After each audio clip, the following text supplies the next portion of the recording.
दिलाराम से शादी के बाद बादशाह ने बुजुर्ग मेहर को हम दिया कि तुम ज्ञान के माध्यम से पता लगाओ कि हमारे सिंहासन का वारिस कब पैदा होगा। बुजुर्ग मेहर ने हिसाब लगाया और बादशाह को खुशखबरी सुनाई कि इसी साल बेटा पैदा होगा। उसकी सल्तनत बहुत बड़ी होगी और वो 100 साल तक बहुत शानो शौकत से राज करेगा। दुनिया की बहुत सी सल्तनतें और बादशाह उससे डरेंगे। ये सुनकर बादशाह बहुत खुश हुआ। जब बेटा पैदा हुआ, बादशाह ने ये खबर सुनी तो पूरे देश में 7 दिन तक जश्न मनाने का हुक्म दिया। हजारों कैदियों को रिहा किया गया, गरीबों को खाना खिलाया गया और बहुत दान पुण्य किया गया। रात को पूरे देश में आतिशबाजी हुई और खुशी के गीत गाए गए। जब राजकुमार पैदा हुआ, उसी समय शहर में एक सूखे चश्मे में अपने आप पानी बहने लगा। इस चश्मे से बादशाह के लिए किसी जमाने में पीने का पानी ले जाया जाता था। बादशाह ने बुजुर्ग मेहर से राजकुमार का नाम रखने को कहा। बुजुर्ग मेहर ने कहा, हुजूर, राजकुमार बहुत भाग्यशाली है। उसके आते ही सूखा चश्मा बहने लगा, इसलिए मैं उसका नाम नौशेरवा रखता हूं। बादशाह को यह नाम बहुत पसंद आया और उन्होंने बुजुर्ग मेहर का मुंह मोतियों से भर दिया। नौशेरवा के पैदा होने के 11 दिन बाद बुजुर्ग मेहर को पता चला कि हबशी गुलाम बख्तियार के घर में भी एक लड़का पैदा हुआ है। ये लड़का वजीर अलकाजा का नाती था। बुजुर्ग मेहर बख्तियार के घर गया, लड़के को देखा और उसका नाम बख्तक रखा। जब नौशेरवा 4 साल का हुआ तो बादशाह ने बुजुर्ग मेहर से कहा कि अब राजकुमार की पढ़ाई का इंतजाम होना चाहिए और ये काम तुमसे बेहतर कोई नहीं कर सकता। नौशेरवा को बुजुर्ग मेहर के हवाले कर दिया गया और उसने राजकुमार को पढ़ाना शुरू किया। कुछ सालों बाद उन्होंने दोनों को इतना ज्ञान सिखा दिया कि बड़े बड़े ज्ञानी भी हैरान रह गए। लेकिन नौशेरवा बुद्धिमान और सुंदर था और बख्तक बदसूरत, बदतमीज और अज्ञानी था। उसका दिमाग अच्छे कामों की बजाय बुरे कामों में ज्यादा लगता था। उसे अपने गुरु बुजुर्ग मेहर का अपमान करने में बड़ा मजा आता था। वो जानबूझकर ऐसी हरकतें करता था कि बुजुर्ग मेहर को दुख हो, लेकिन वो चुप रहता था। कोई सलाह बख्तक पर असर नहीं करती थी और वो मनमानी करता रहता था। वो अपनी मां से कहता था कि बुजुर्ग मेहर ने मेरे नाना को मरवाया है, मैं उससे बदला जरूर लूंगा। लेकिन उसने हमेशा उसे डांटा और नाराज हुआ। समय बीतता गया और नौशेरवा बचपन से जवानी की दहलीज पर पहुंचा। अब बादशाह कबाद बहुत बूढ़ा हो गया था। उसने सोचा कि सल्तनत नौशेरवा को सौंपकर अपना बाकी जीवन शांति से बिताऊं। उसने बुजुर्ग मेहर से सलाह ली। उसने भी बादशाह की इस राय को पसंद किया, लेकिन ये सलाह भी दी कि पहले नौशेरवा की शादी हो जाए। उन्हीं दिनों चीन से व्यापारियों का एक काफिला आया और उनमें से एक व्यापारी की मुलाकात बुजुर्ग मेहर से हुई। बातों बातों में व्यापारी ने कहा कि चीन के बादशाह की बेटी इतनी सुंदर है कि वह किसी परी से कम नहीं है। कितना अच्छा हो कि नौशेरवा जैसे बुद्धिमान और सुंदर राजकुमार की शादी चीन के बादशाह की बेटी से हो। ऐसा लगता है कि भगवान ने उन दोनों को एक दूसरे के लिए बनाया है। व्यापारी ने राजकुमारी की इतनी तारीफ की कि बुजुर्ग मेहर सोचने लगा कि चीन का बादशाह भी बहुत बड़ी सल्तनत का मालिक है और शानो शौकत में हमारी बादशाह से कम नहीं है। अगर इनमें रिश्तेदारी हो जाए तो बहुत अच्छा होगा। ये सोचकर वो बादशाह कबाद के महल में गया और उसे ये बात बताई। बादशाह ने भी उसकी राय पसंद की और हुक्म दिया कि तुम तुरंत चीन जाने की तैयारी करो। नौशेरवा की शादी का प्रस्ताव और हीरे जवाहरात के तोहफे बुजुर्ग मेहर के साथ भेज दिए गए। उनके अलावा और सिपाही भी उनके साथ रवाना किए गए। चीन के बादशाह को खकाने आजम कहते थे। जब उसे पता चला कि ईरान के बादशाह का वजीर आ रहा है तो वो बहुत खुश हुआ और उसके स्वागत के लिए अपने फौजी सरदारों और 4 बेटों को भेजा।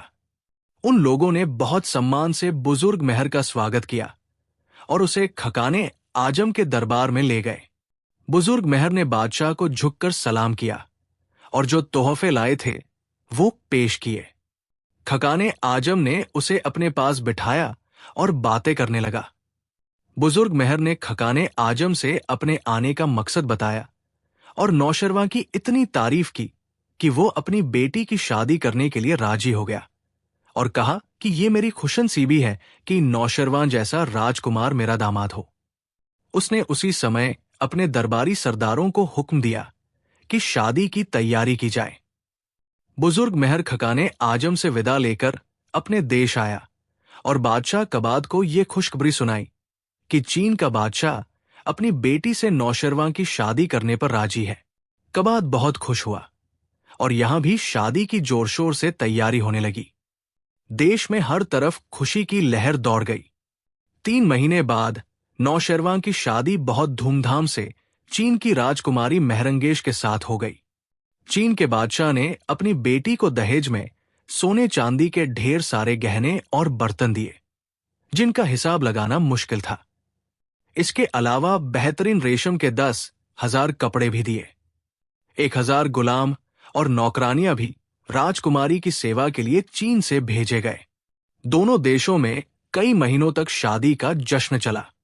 एक दिन बादशाह कबाद ने बुजुर्ग मेहर को बुलाया और कहा, तुम देख रहे हो कि मैं बहुत बूढ़ा हो गया हूं। हुकूमत का काम संभालना मेरे लिए मुश्किल हो गया है। मैं चाहता हूं कि हुकूमत अपने बेटे नौशरवा को सौंप दूं। तुम्हारी क्या राय है? हुजूर की राय बहुत अच्छी है, बुजुर्ग मेहर ने सम्मान से जवाब दिया, और उन्हें सल्तनत का काम संभालने दीजिए। लेकिन एक बात मैं कहना चाहता हूं, अगर इजाजत हो तो कहूं? हां, हां, बड़े शौक से कहो, बादशाह ने कहा। हुजूर, मैं चाहता हूं कि सिंहासन पर बिठाने से पहले नौशरवा के हाथों में हथकड़ी और पैरों में बेड़ियां पहनाकर उसको 40 दिन तक जेल की तंग और अंधेरी कोठरी में रखा जाए। यह सुनकर बादशाह कबाद हैरान हुआ। उसकी समझ में नहीं आया कि आखिर इस हरकत का क्या मतलब है। वो कहने लगा, मैं जानता हूं कि तुम्हारी कोई बात भी बिना ज्ञान के नहीं होती। इसमें भी नौशरवा के लिए कोई अच्छा काम होगा। तुम्हें पूरा हक है, जो चाहो करो। बुजुर्ग मेहर ने बादशाह से इजाजत पाकर उसी दिन राजकुमार नौशरवा के शाही कपड़े उतरवाकर उसे कैदियों के कपड़े पहनाए, हाथों में लोहे की हथकड़ियां और पैरों में बेड़ियां डाली और जेल में भेज दिया। 40 दिन तक राजकुमार के साथ जेल में वही व्यवहार हुआ जो दूसरे कैदियों के साथ होता था। 41वें दिन बुजुर्ग मेहर घोड़े पर सवार होकर वहां आया। उसने राजकुमार को जेल से निकाला और हुक्म दिया कि वो घोड़े के आगे आगे पैदल चले। इसी तरह बाजार में उसे घुमाता फिराता हुआ बादशाह के महल में आया। फिर कोड़ा मंगवाकर जोर जोर से 3 कोड़े राजकुमार की पीठ पर मारे। दर्द से नौशरवा की आंखों से आंसू निकल आए, लेकिन अपने गुरु का इतना सम्मान उसके दिल में था कि जरा भी कुछ नहीं कहा। इस काम से मुक्त होकर बुजुर्ग मेहर ने तलवार निकालकर राजकुमार को दी और सम्मान से गर्दन झुकाकर कहा, ए राजकुमार, ये गर्दन हाजिर है। मैंने आपकी शान में जो गलती की है उसकी सजा यह है कि इस तलवार से मेरी गर्दन उड़ा दी जाए। नौशरवा हंस पड़ा। उसने बुजुर्ग मेहर को गले लगाया और कहने लगा, आप मेरे गुरु हैं। आपके मुझ पर इतने एहसान हैं कि उनका बदला मैं जिंदगी भर चुका नहीं सकता। अगर आपने मुझे 40 दिन जेल में रखा, बाजारों में पैदल घुमाया और कोड़े मारे, तो जरूर इसमें मेरी ही कोई भलाई है, लेकिन मैं समझ नहीं सका। बुजुर्ग मेहर ने नौशरवा की परेशानी पर हंसा और कहा, मैंने ये काम इसलिए किया कि तुम मेरे बेटे अपने बाप की जगह इस सल्तनत के मालिक बनने वाले हो। सिंहासन तुम्हें सौंपा जाएगा और तुम बादशाह कहलाओगे। मैंने तुम्हें जेल में इसलिए रखा कि तुम्हें मालूम हो कि जेल में कैसी कैसी तकलीफें सहनी पड़ती हैं और तुम किसी बेगुनाह को जेल में न डालो। दूसरा ये कि जो गुलाम और सेवक सेवा करें और तुम्हारी सवारी के आगे आगे दौड़ें, उनकी कद्र करो। तीसरा ये कि किसी को बेकसूर मत मारो। तुमने खुद कोड़ों की मार का स्वाद चख लिया है, इसलिए मुझे यकीन है कि आगे किसी बेगुनाह को कोड़ों की सजा न दोगे। कुछ दिन बाद नौशरवा बहुत धूमधाम से सिंहासन पर बैठा। बादशाह कबाद ने अपने हाथ से शाही ताज उसके सिर पर रखा और दुआ दी। सभी फौजी सरदारों, अमीर और वजीरों ने भेंट पेश की और वफादारी की कसम खाई। नौशरवा ने बुजुर्ग मेहर को अपना वजीर आजम बनाया और कसम खाई कि बुजुर्ग मेहर से सलाह लिए बिना कोई काम नहीं करेगा। बुजुर्ग मेहर को अब हबशी गुलाम बख्तियार से किया हुआ वादा याद आ गया कि अगर तुम्हारे घर बेटा हुआ तो उसे वजीर बनवा दूंगा।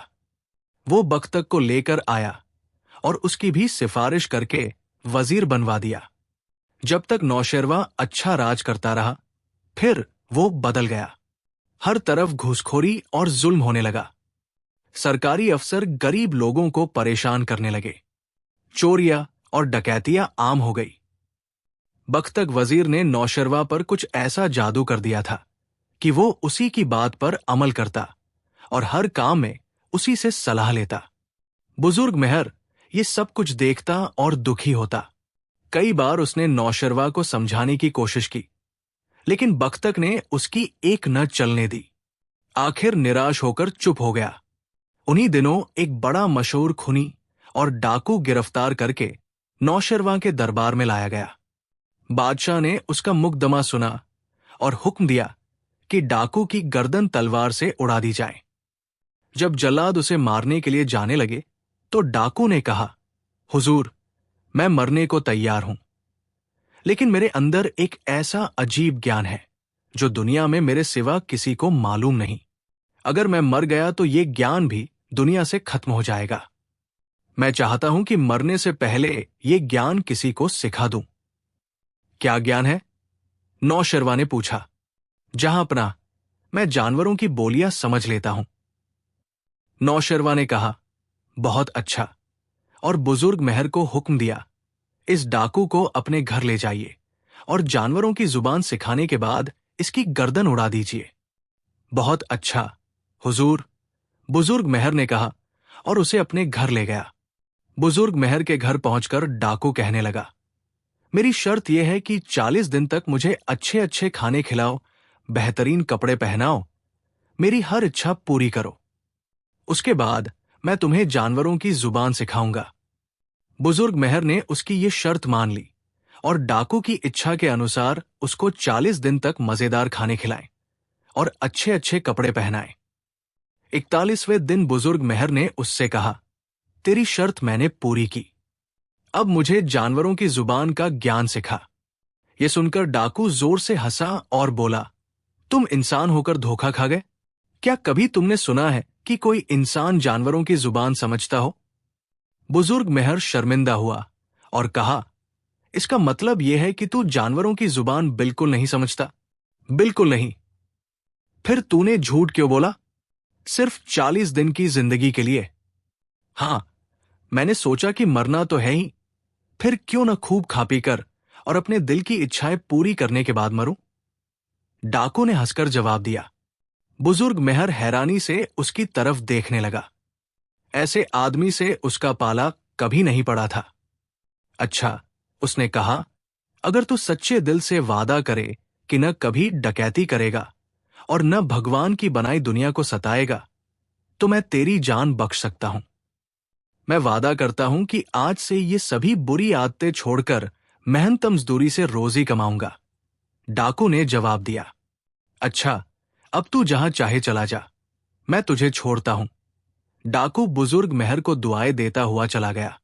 इस घटना के कुछ दिन बाद नौशेरवा शिकार खेलने के लिए निकला और एक वीरान जगह की तरफ गया। उस समय बादशाह के साथ बुजुर्ग मेहर और बख्तक के सिवा और कोई नहीं था। नौशेरवा उस वीरान जगह को देखकर हैरान हुआ। कहीं से एक उल्लू उड़ता हुआ आया और एक ऐसे पेड़ पर बैठकर जिसकी कोई शाखा हरी नहीं थी, आदमियों को अपने पास देखकर हू करने लगा। नौशेरवा ने पूछा, क्या तुमने डाकू से जानवरों की जुबान समझने का ज्ञान सीख लिया था? जी हां, हुजूर, सीख लिया था, बुजुर्ग मेहर ने कहा। हमें बताओ कि उल्लू आपस में क्या बातें कर रहे हैं? हुजूर, ये आपस में रिश्तेदार है।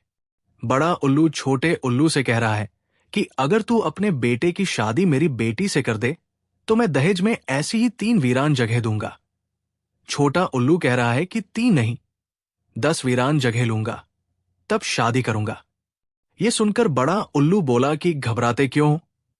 अगर नौशेरवां की बादशाहत कायम रही तो 10 की जगह 100 वीरान जगह दूंगा। नौशेरवां के चेहरे का रंग उड़ गया। उधर बख्तक मन में खुश हुआ। उसका ख्याल था कि अब नौशेरवा बुजुर्ग मेहर को नहीं छोड़ेगा, क्योंकि उसने बादशाह की शान में गलती की है। लेकिन नौशेरवा समझ गया कि गुरु बुजुर्ग मेहर ने उसे उल्लू की बातें समझाने के बहाने सलाह दी है कि अगर मैंने सल्तनत की तरफ ध्यान नहीं दिया तो एक दिन पूरा देश ही वीरान हो जाएगा। उसने आगे बढ़कर बुजुर्ग मेहर को गले लगाया और कहा, गुरु बुजुर्ग मेहर, आपने मेरी आंखें खोल दी। मैं अपना फर्ज भूल गया था। अब कसम खाता हूं कि आगे कोई लापरवाही नहीं करूंगा। उसने महल में आते ही ऐलान कर दिया कि बादशाह हर फरियादी की फरियाद खुद सुनेगा और जुल्म करने वाले को सजा देगा। इस ऐलान के साथ ही बादशाह ने न्याय के सिंहासन पर बैठकर ऐसे फैसले किए कि लोग उसे नौशेरवा आदिल कहकर पुकारने लगे।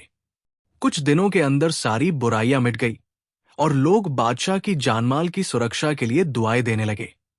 कई साल बीत गए। इस दौरान बुजुर्ग मेहर के घर में 2 लड़के पैदा हुए। एक का नाम ख्वाजा सियाज और दूसरे का ख्वाजा दरियादिल रखा गया। बख्तक के घर में भी एक लड़का पैदा हुआ। बुजुर्ग मेहर ने उसका नाम बख्तियार रखा। नौशेरवा ने एक रात एक बहुत अजीबोगरीब सपना देखा। जब आंख खुली तो ये सपना उसे अच्छी तरह याद था। अब वो उसकी व्याख्या जानने के लिए बेचैन हुआ। उसने बुजुर्ग मेहर को तुरंत बुलाया और उसे अपना सपना यूं बताया, मैं देखता हूं कि मैं एक हरे भरे मैदान में खड़ा हूं। ठंडी ठंडी हवा चल रही है। सुबह का समय है। मैंने शाही पोशाक पहनी हुई है और मेरे सिर पर ताज भी रखा है। पूरब की तरफ से एक बहुत बड़ा और डरावनी शक्ल वाला कौवा उड़ता हुआ आया और मेरे सिर पर से ताज उतार कर ले गया।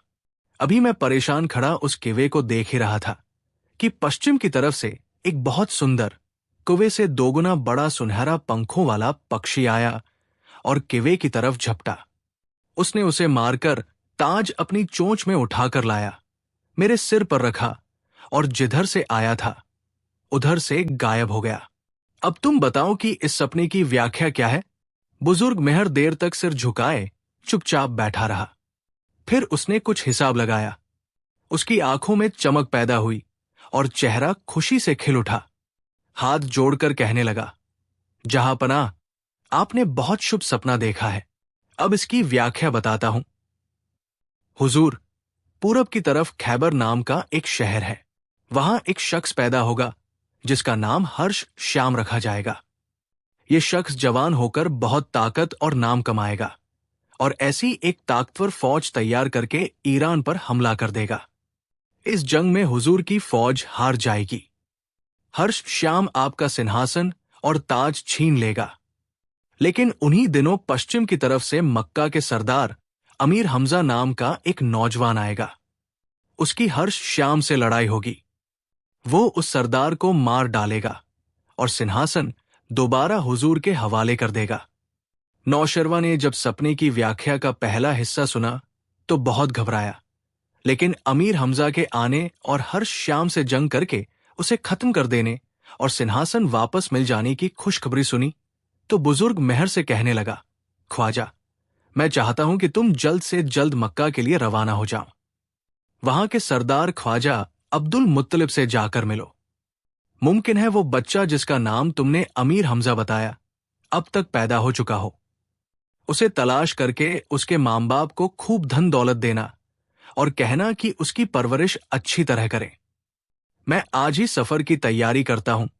बुजुर्ग मेहर ने कहा, भगवान ने चाहा तो मैं उस बच्चे को तलाश कर लूंगा। बादशाह से विदा लेकर बुजुर्ग मेहर अपने घर आया। सफर का सामान बांधा। मक्का के अमीरों और दूसरे लोगों के लिए कीमती तोहफे भी साथ लिए और 500 गुलामों और सिपाहियों को लेकर मक्का की तरफ रवाना हो गया। ये कहानी इस्लाम से पहले की है। उस समय ईरानी आग की पूजा करते थे और अरब बुतों को पूजते थे। बुजुर्ग मेहर मक्का से कुछ दूरी पर रुक गया तो एक जगह रुककर एक पत्र मक्का के सरदार ख्वाजा अब्दुल मुत्तलिब के नाम लिखा और अपने गुलाम के जरिए भेज दिया। उस पत्र में लिखा था, जनाब अली, आप पर भगवान की दया हो। मेरा नाम बुजुर्ग मेहर है और मैं ईरान के बादशाह नौशेरवां का वजीर आजम हूं। मैं ईरान के लोगों की तरह आपको अपना भगवान नहीं मानता, बल्कि उस धर्म पर विश्वास रखता हूं जो हजरत इब्राहिम लाए थे, और वही धर्म आपका भी है। अब मेरी इच्छा है कि काबा की तीर्थयात्रा करूं और आपसे मुलाकात का सौभाग्य भी हासिल हो। अगर इजाजत हो तो शहर में दाखिल हो जाऊं। ख्वाजा अब्दुल मुत्तलिब ने बुजुर्ग मेहर का पत्र पढ़ा और बहुत खुश हुए। वो उससे पहले भी बुजुर्ग मेहर का नाम सुन चुके थे। उन्होंने उसी समय मक्का के कई सम्मानित आदमियों को साथ लिया और शहर से बाहर गए, जहां बुजुर्ग मेहर और उसके सिपाही डेरा डाले हुए थे। बुजुर्ग मेहर और ख्वाजा अब्दुल मुत्तलिब पुराने दोस्तों की तरह एक दूसरे से गले मिले और फिर जुलूस की शक्ल में मक्का के अंदर दाखिल हुए। बुजुर्ग मेहर ने सबसे पहले काबा की तीर्थयात्रा की और उसके चारों तरफ 7 चक्कर लगाए। फिर ख्वाजा अब्दुल मुत्तलिब उसे अपने घर ले गए और बहुत खातिरदारी की। जब सूरज डूब गया और दूसरे लोग अपने अपने घरों को चले गए, तो बुजुर्ग मेहर अब्दुल मुत्तलिब से कहने लगा, जनाब ख्वाजा साहब, आपसे मिलकर मैं बहुत खुश हुआ हूं।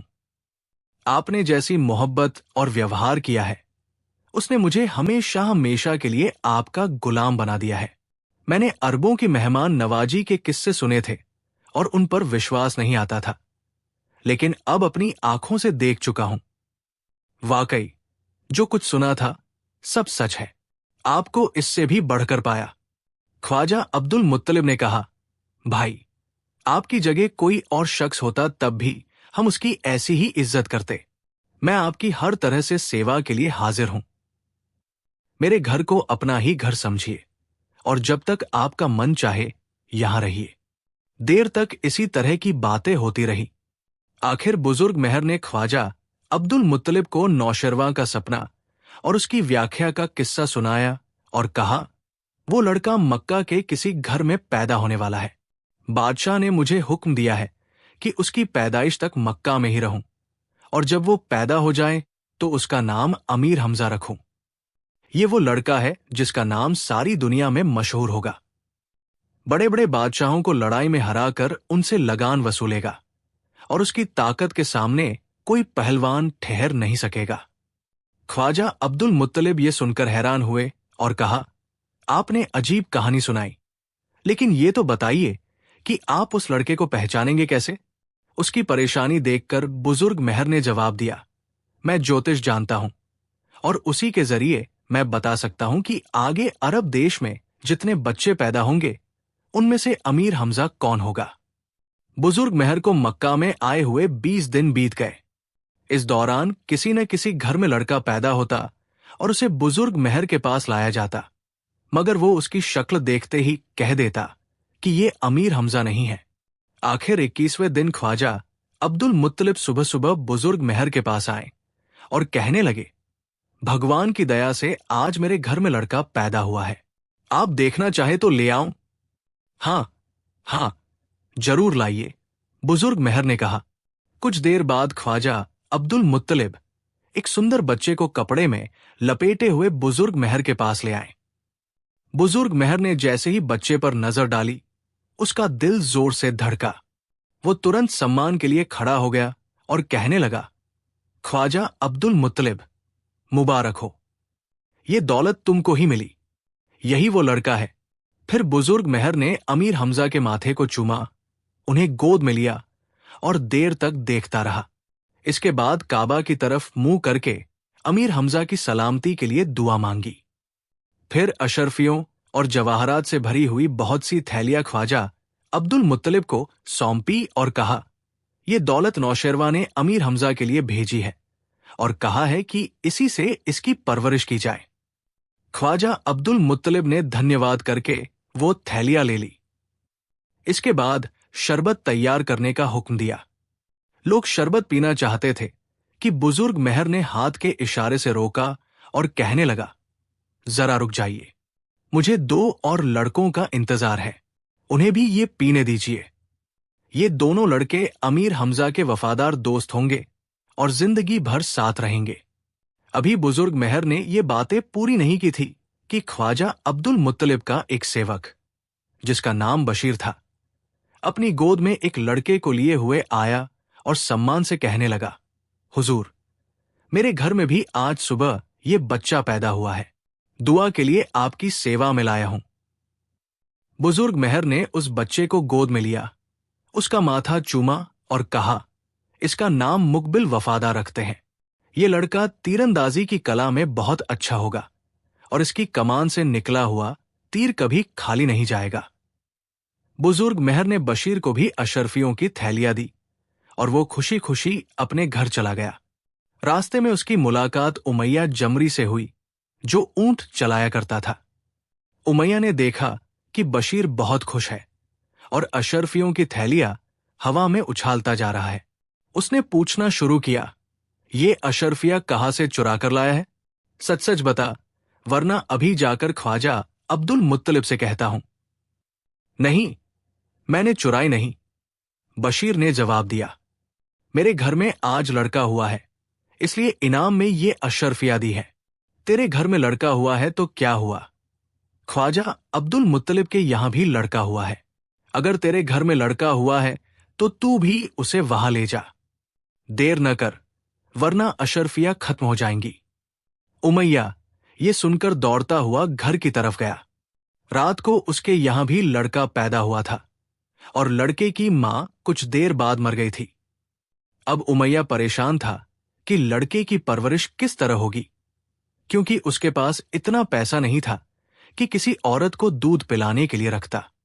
घर आकर जल्दी से रोते हुए बच्चे को कपड़े में लपेटा और भागकर ख्वाजा अब्दुल मुत्तलिब के पास आया।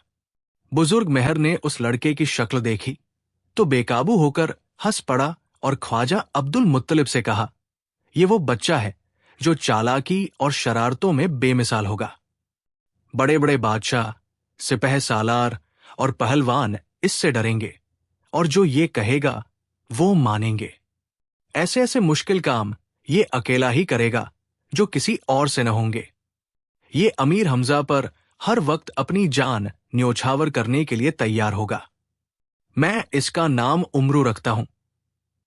अभी बुजुर्ग मेहर ने बात पूरी नहीं की थी कि उमरू रोने लगा और ऐसा जोर जोर से रोया कि कोशिश के बावजूद चुप न हुआ। ख्वाजा अब्दुल मुत्तलिब ने उसे अपनी गोद में लेकर दूध पिलाया, तब चुप हुआ, मगर उसने चुपके से बुजुर्ग मेहर की उंगली से हीरे की एक कीमती अंगूठी उतारकर अपने दाएं गाल में दबा ली। अब ख्वाजा अब्दुल मुत्तलिब के इशारे पर सेवक सबको शरबत पिलाने लगे। शरबत पीते समय बुजुर्ग मेहर की नजर अपनी उंगली पर पड़ी तो अंगूठी गायब थी। वो बहुत परेशान हुआ कि अंगूठी कहाँ गई। इधर उधर ढूंढा, देखा भाला, मगर कहीं पता न चला। आखिर बेचारा सब्र करके चुप हो गया और अंगूठी के खो जाने का जिक्र किसी से न किया। शरबत का प्याला दोबारा उठाकर पीने लगा तो ख्याल आया कि कुछ बूंदें नन्हे उमरू के मुंह में भी टपका दूं। उसका मुंह खोला तो देखा कि दाएं गाल में अंगूठी दबी हुई है। बुजुर्ग मेहर ने ख्वाजा अब्दुल मुत्तलिब को हंसकर ये घटना सुनाई और कहा, देख लीजिए, ये इसकी पहली शरारत है। बुजुर्ग मेहर ने अशरफियों से भरी हुई कई थैलियां उमरू के बाप उमैया को दी और कहा कि अपने बेटे को ले जा और अच्छी तरह इसकी परवरिश कर। जब ये अशरफिया खर्च हो जाए तो ख्वाजा अब्दुल मुत्तलिब से कहना, वो तुझे और दे देंगे। ये सुनकर उमैया ने हाथ जोड़कर सम्मान से कहा, जनाब, इसकी तो मां मर गई है, अब मुझसे इसकी देखभाल कैसे होगी? अभी ये बातें हो रही थी कि ख्वाजा अब्दुल मुत्तलिब का सेवक बशीर दोबारा अपने बेटे को लेकर आया। उसकी आंखों से आंसू बह रहे थे। वो कहने लगा, हुजूर, इस बच्चे की मां ने अभी अभी देहांत किया है, आप बताइए मैं इसे कैसे पालूंगा? ख्वाजा अब्दुल मुत्तलिब भी बोल उठे, मैंने आपको इसलिए नहीं बताया था कि दुख होगा, वरना सच बात तो यह है कि हमजा की मां भी इसकी पैदाइश के तुरंत बाद मर गई थी। ये तीनों बिना मां के बच्चे हैं। कोई ऐसा इंतजाम होना चाहिए कि एक ही औरत इन्हें दूध पिलाए और इनकी परवरिश करे। बुजुर्ग मेहर ने उसी समय ज्योतिष के जरिए पता लगाया और ख्वाजा अब्दुल मुत्तलिब से कहा, आपके देश में माती करब नाम का एक जबरदस्त पहलवान है। उसकी मां का नाम आदिया है। उस औरत के सिवा इन बच्चों को कोई और औरत दूध नहीं पिला सकती। आदिया बहुत नेक औरत है। आप उसे बुलवाकर बच्चों को उसके हवाले कर दीजिए। ख्वाजा अब्दुल मुत्तलिब ने उसी समय आदमी भेजकर आदिया को बुलवाया और अमीर हमजा, उमरू और मुकबिल वफादार को उसके हवाले कर दिया। 6 दिन बाद बुजुर्ग मेहर ने ख्वाजा अब्दुल मुत्तलिब से कहा, अमीर हमजा का पालना अपने मकान की छत पर रखवा दीजिए। काबा के पीछे परियों और देवों के बादशाह की हुकूमत है। उस बादशाह का नाम शाहपाल है। वो अमीर हमजा को देखना चाहता है। डरने की बात नहीं, वो अमीर हमजा को कोई नुकसान नहीं पहुंचाएगा। कल सुबह आपका बेटा पालने समेत मकान की छत पर वापस आ जाएगा। ख्वाजा अब्दुल मुत्तलिब ने ऐसा ही किया और अगले दिन सुबह अमीर हमजा का पालना मकान की छत पर रखवा दिया और सबसे कह दिया कि खबरदार कोई शख्स छत पर न जाए। अब थोड़ा सा हाल देवों और परियों के बादशाह शाह पाल का भी सुनिए। वो हजरत सुलेमान के सिंहासन पर बैठकर हुकूमत करता था। 18 बादशाह उससे लगान देते और उसका हुक्म मानते थे। इसके अलावा लाखों जिन्न और परिया उसके गुलाम थे। उसकी ताकत का कोई ठिकाना नहीं था, लेकिन इन सब बातों के बावजूद वो किसी पर जुल्म नहीं करता था।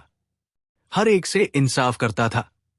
वो बड़ा नेक और पूजा पाठ करने वाला बादशाह था। एक दिन बादशाह शाह पाल के यहां लड़की पैदा हुई, जिसका नाम आसमा परी रखा गया। बादशाह ने सबसे बड़े वजीर अब्दुल रहमान को बुलाया और कहा कि इस लड़की के भाग्य का हाल बताओ। अब्दुल रहमान ने ज्योतिष के माध्यम से लड़की के भाग्य का हाल मालूम किया और बादशाह से कहा, हुजूर, ये लड़की बहुत शुभ है और भाग्यशाली भी।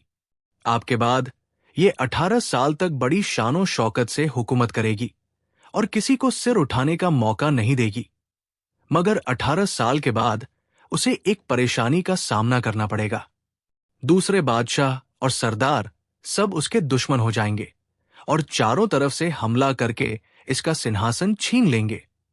तब एक इंसान यहां आएगा। वो राजकुमारी के दुश्मनों से जंग करके सबको मौत के घाट उतारेगा और सिंहासन दोबारा राजकुमारी को मिलेगा।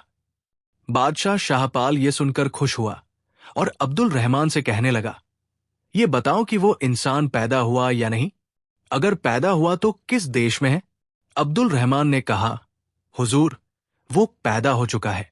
अरब देश के शहर मक्का में है। उसी समय शाहपाल ने ताली बजाई। तुरंत परियों का एक समूह हाजिर हुआ। बादशाह ने हुक्म दिया, अभी अरब देश के शहर मक्का जाओ। ख्वाजा अब्दुल मुत्तलिब के मकान की छत पर पालना रखा होगा। उसमें एक बच्चा लेटा हुआ है। उसे हिफाजत से यहां ले आओ। परिया सलाम करके विदा हुई और पलक झपकते ही अमीर हमजा का पालना बादशाह शाह पाल के सामने लाकर रख दिया। बादशाह ने देखा कि एक बहुत सुंदर लड़का लेटा हुआ अंगूठा चूस रहा है। उसने मोहब्बत से उठाया, माथा चूमा, सुलेमानी काजल मंगवाकर बच्चे की आंखों में लगाया और कहा, यह बच्चा जवान होकर ऐसा वीर और बहादुर निकलेगा कि किसी से डर नहीं खाएगा, बल्कि सब इससे डरेंगे। अब्दुल रहमान ने कहा, हुजूर ने सच कहा और अब मेरा ज्ञान बताता है कि इस बच्चे की शादी भी आपकी बेटी राजकुमारी आसमा परी से होगी। अब तो बादशाह शाह पाल की खुशी का कोई ठिकाना नहीं रहा। वो बार बार अमीर हमजा को सीने से लगाकर प्यार करता। इस बच्चे के लिए वहां क्या देर थी। कुछ ही पलों में एक सुंदर पालना तैयार हो गया। उसके पाए रत्नों और पट्टियां मोतियों की थी और तरह तरह के सैकड़ों हीरे और जवाहरात उसके चारों तरफ झालर में लगे हुए थे। शाहपाल ने अमीर हमजा को उस पालने में लिटाया और बहुत से रेशम में लपेटकर अमीर हमजा के सिरहाने रखे। इसके बाद परियों को हुक्म दिया कि ये पालना जहां से लाया गया है वहीं ले जाकर रख दिया जाए। परियों ने अमीर हमजा का पालना दोबारा उनके मकान की छत पर ले जाकर रख दिया। दूसरे दिन सुबह को ख्वाजा अब्दुल मुत्तलिब मकान की छत पर गए तो एक नया नजारा देखा। अमीर हमजा उसमें लेटे हुए थे। उन्होंने अपने पिता की सूरत देखी तो गुर्राने लगे। ख्वाजा अब्दुल मुत्तलिब पालने को देखकर हैरान हुए, लेकिन किसी से कुछ नहीं कहा। हाँ, उन्होंने अमीर हमजा के लिए बनवाया है, आप इसी में अपने बेटे को लिटाया कीजिए। कुछ दिन बाद बुजुर्ग मेहर ने उनसे इजाजत ली और ईरान की तरफ रवाना हुआ। अमीर हमजा, मुकबिल वफादार और उमरू, तीनों लड़के अब आदिया और ख्वाजा अब्दुल मुत्तलिब की देखरेख में परवरिश पाने लगे। इसी तरह 2 साल बीत गए। तीनों बच्चे अब घुटनों के बल चलने लगे थे। उमरू ने यह काम शुरू किया कि चुपके से आस पड़ोस की औरतों के गहने चुराता और आदिया के संदूक में छिपा देता। बेचारी औरतें शोर मचाती कि हमारे गहने चोरी हो गए। कोई कहती मेरी अंगूठी गुम हो गई और कोई कहती कि कान की बाली किसी ने उतार ली। जब तलाश करती तो सारी चीजें आदिया के संदूक से निकलती। वो शर्मिंदा होती और कसम खाती कि मैंने ये गहने नहीं चुराए, मगर किसी को आदिया की कसम का विश्वास नहीं आता। आखिर वो सब में चोर मशहूर हो गई। 5 साल की उम्र तक उमरू ऐसी ही शरारतें करता रहा। अपने से दोगुनी उम्र के बच्चों से लड़ पड़ता, कभी खुद पिटता और कभी उनको लहूलुहान करके आता। उसकी शरारतों की वजह से सब परेशान थे, मगर ख्वाजा अब्दुल मुत्तलिब शरारतों की वजह से उसको कुछ नहीं कहते थे। दोबारा एक दिन किसी ने ख्वाजा साहब से कहा कि ये तीनों लड़के बड़े हो गए हैं, अब इनकी पढ़ाई लिखाई का इंतजाम किया जाए। ये विचार ख्वाजा अब्दुल मुत्तलिब को पसंद आया। मोहल्ले में एक छोटा सा मदरसा था, जहां एक मोटा ताजा और बदसूरत गुरु बच्चों को पढ़ाया करता था। उसकी आदत थी कि जो बच्चा सबक याद नहीं करता था, उसे बेरमी से मारता पीटता था। इसके अलावा वो बच्चों से अपने घर के सभी काम भी कराता था। ख्वाजा अब्दुल मुत्तलिब तीनों लड़कों को साफ सुथरे कपड़े पहनाकर गुरुजी से मिले और उन्हें लड़कों को सौंप दिया। उस दिन सभी बच्चों में मिठाई बांटी गई। गुरुजी ने पहले अमीर हमजा और मुकबिल वफादार को सबक पढ़ाया और उन्होंने तुरंत सबक पढ़कर याद कर लिया। अब उमरू की बारी आई। गुरुजी ने इस दुबले पतले लड़के को देखा तो उसे लड़के की आंखों और चेहरे पर शरारत के लक्षण नजर आए, लेकिन उमरू सम्मान से गर्दन झुकाए बैठा रहा। आखिर गुरुजी ने कहा, पढ़ो बेटा, अलिफ। उमरू ने भी कहा, पढ़ो बेटा, अलिफ। ये सुनकर सभी लड़के हंसने लगे। गुरुजी ने उन्हें जोर से डांटा। फिर उमरू की तरफ देखकर कहा, कहो बेटा, अलिफ। कहो बेटा, अलिफ। उमरू ने भी उसी तरह गुरुजी की नकल की। अब तो गुरुजी बहुत नाराज हो गए। वो समझ गए कि लड़का बहुत शैतान है। उनका मन किया कि बेंत से मारे, मगर कुछ सोचकर नरमी से कहा, हाँ कहो अलिफ। हाँ कहो अलिफ, उमरू ने कहा और शरारत से गुरुजी की तरफ देखकर हंस पड़ा। यह हरकत गुरुजी को गुस्से में लाने के लिए काफी थी। उन्होंने उल्टे हाथ का ऐसा थप्पड़ उमरू के गाल पर मारा कि वो लुढ़कता हुआ दूर जा गिरा। फिर जो उसने गला फाड़कर रोना शुरू किया तो 1 घंटे तक रोता रहा। आखिर उसके रोने से गुरुजी भी तंग आ गए और लगे विनती करने, मगर वो जितनी विनती करते, उमरू के रोने की आवाज उतनी ऊंची हो जाती। आखिर गुरुजी ने अमीर हमजा और मुकबिल वफादार से कहा, तुम अपने इस दोस्त को समझाओ। इसने रो रो कर सारा स्कूल सिर पर उठा लिया है और मेरी तरफ घूर घूर कर देख रहा है। अगर उमरू चुप नहीं हुआ तो लोग मुझे आकर मारेंगे और अपने बच्चों को भी स्कूल से उठाकर ले जाएंगे। गुरुजी के कहने पर अमीर हमजा और मुकबिल ने उमरू को समझाया। तब उसने रोना बंद किया और एक कोने में बैठकर दूसरे बच्चों का मुंह चिढ़ाने लगा। बच्चों ने गुरुजी से शिकायत की, उमरू हमारा मुंह चिढ़ाता है। गुरुजी उसे मारने के लिए उठे तो उमरू ने फिर रोना शुरू कर दिया। ये देखकर गुरुजी दांत पीसते हुए अपनी जगह पर बैठ गए। कई दिन बीत गए। उमरू ने गुरुजी की कोशिश के बावजूद सबक नहीं पढ़ा, बल्कि ऐसी शरारतें की कि अमीर हमजा और मुकबिल वफादार और दूसरे बच्चों की पढ़ाई में भी रुकावट डाल दी। स्कूल के बच्चों ने जब देखा कि उमरू को शरारतों पर कोई सजा नहीं मिलती तो वे भी उसकी देखा देखी गुस्ताख और शैतान हो गए। अब तो गुरुजी बहुत परेशान हुए। सीधे ख्वाजा अब्दुल मुत्तलिब के पास पहुंचे और कहने लगे, जनाब, उमैया का बेटा उमरू बड़ा शैतान है। उसने शरारतें कर करके मुझे पागल कर दिया है। खुद पढ़ता है, न दूसरों को पढ़ने देता है। बेहतर यह है कि आप उसे न भेजा करें। गरीब गुरुजी निराश होकर लौट गए। ख्वाजा अब्दुल मुत्तलिब उठे और उसके साथ स्कूल में आए। क्या देखते हैं कि उमरू सम्मान से बैठा सबक याद कर रहा है। उन्होंने गुरुजी से कहा, आप तो कहते थे कि उमरू खुद पढ़ता है, न किसी को पढ़ने देता है, मगर मैं देखता हूं कि वो सबक याद कर रहा है। जनाब, ये भी उसकी शरारत है। आपको देखते ही वो झूठ-मूठ सबक याद करने लगा। आप लड़कों से पूछ लीजिए, वे बताएंगे कि ये कैसी हरकतें करता है। ख्वाजा अब्दुल मुत्तलिब ने लड़कों से उमरू के बारे में पूछा। सबने कहा कि ये बहुत शैतान है, सिवाय खेलकूद और मारपीट के कुछ नहीं करता। अब तो ख्वाजा साहब को भी गुस्सा आया। उन्होंने 2 थप्पड़ उमरू के मारे और उसे स्कूल से घसीट कर ले जाना चाहा, मगर अमीर हमजा और मुकबिल वफादार ख्वाजा साहब की टांगों से लिपट गए और रो रो कर कहने लगे, अगर आप हमारे भाई उमरू को लिए जाते हैं तो हम भी नहीं पढ़ेंगे। ख्वाजा अब्दुल मुत्तलिब ने अमीर हमजा और मुकबिल वफादार को बहुत समझाया, लेकिन वे उमरू से अलग होने के लिए किसी तरह तैयार नहीं हुए। आखिर मजबूर होकर उन्होंने कहा कि अब क्या किया जाए।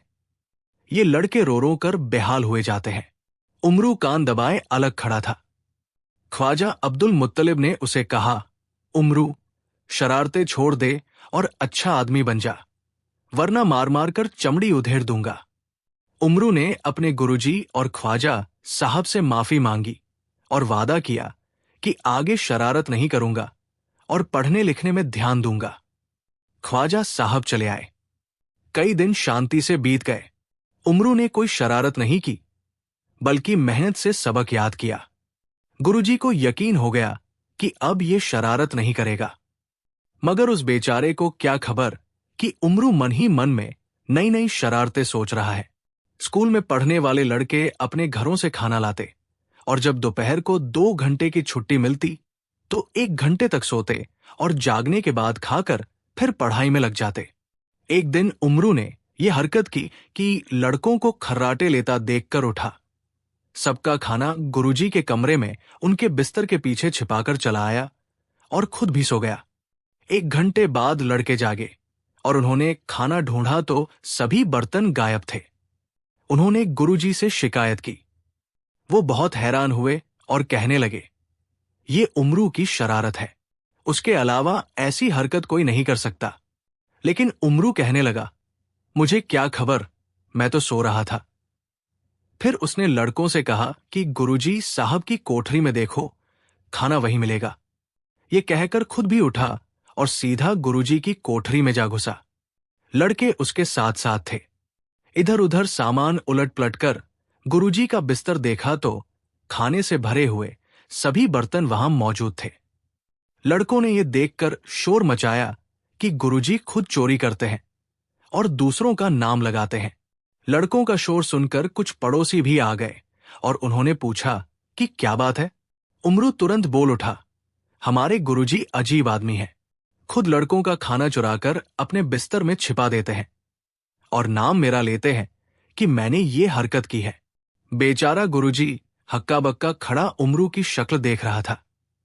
पड़ोसियों ने भी उसे शर्मिंदा किया और कहा, गुरुजी ही चोरी करेंगे तो बच्चे डाकू निकलेंगे। गुरुजी ने कसम खाई कि खाना मैंने बिल्कुल नहीं चुराया और ये उमरू की शरारत है, मगर किसी ने उसका विश्वास नहीं किया।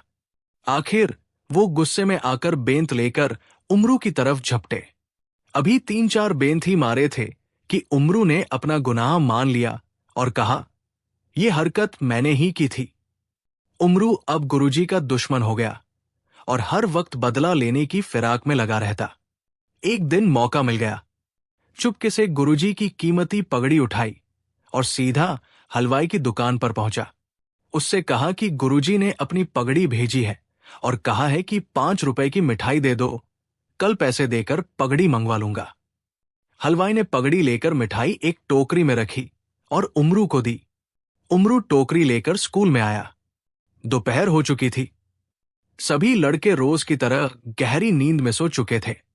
उमरू ने टोकरी गुरुजी के सिरहाने रखी और खुद भी सो गया। तीसरे पहर आंख खुली तो गुरुजी ने अपने सिरहाने मिठाई की टोकरी देखी। पास ही उमरू बैठा था। उससे पूछा, क्यों उमरू, तुम्हें मालूम है ये टोकरी कौन लाया है? जनाब, मेरे पिताजी लाए थे। बहुत देर बैठे रहे मगर आप सो रहे थे। आखिर मुझसे कहकर चले गए कि अपने गुरुजी की सेवा में पेश कर देना। ये सुनकर गुरुजी बहुत खुश हुए। टोकरी खोली तो मुंह में पानी भर आया। उन्होंने एक एक दाना लड़कों को दिया और 2-3 दाने खुद खाकर टोकरी अपनी कोठरी में ले जाकर रख दी कि शाम को घर ले जाएंगे। शाम हुई तो गुरुजी ने लड़कों को छुट्टी दे दी और खुद भी घर जाने की तैयारी करने लगे। मगर अब जो पगड़ी तलाश करते हैं तो कहीं नहीं मिलती। इधर ढूंढा, उधर ढूंढा, मगर पगड़ी कहीं नजर नहीं आई। बड़े परेशान हुए। लड़कों को पहले ही छुट्टी दे चुके थे, पूछते कैसे? आखिर एक चादर सिर से लपेटी और घर की तरफ चल दिए। मिठाई की टोकरी हाथ में थी। बाजार में से गुजरे तो हलवाई ने आवाज दी, जनाब गुरुजी साहब, इधर तशरीफ लाइए, आपसे एक बात कहनी है। क्या बात है? गुरुजी ने हलवाई से पूछा।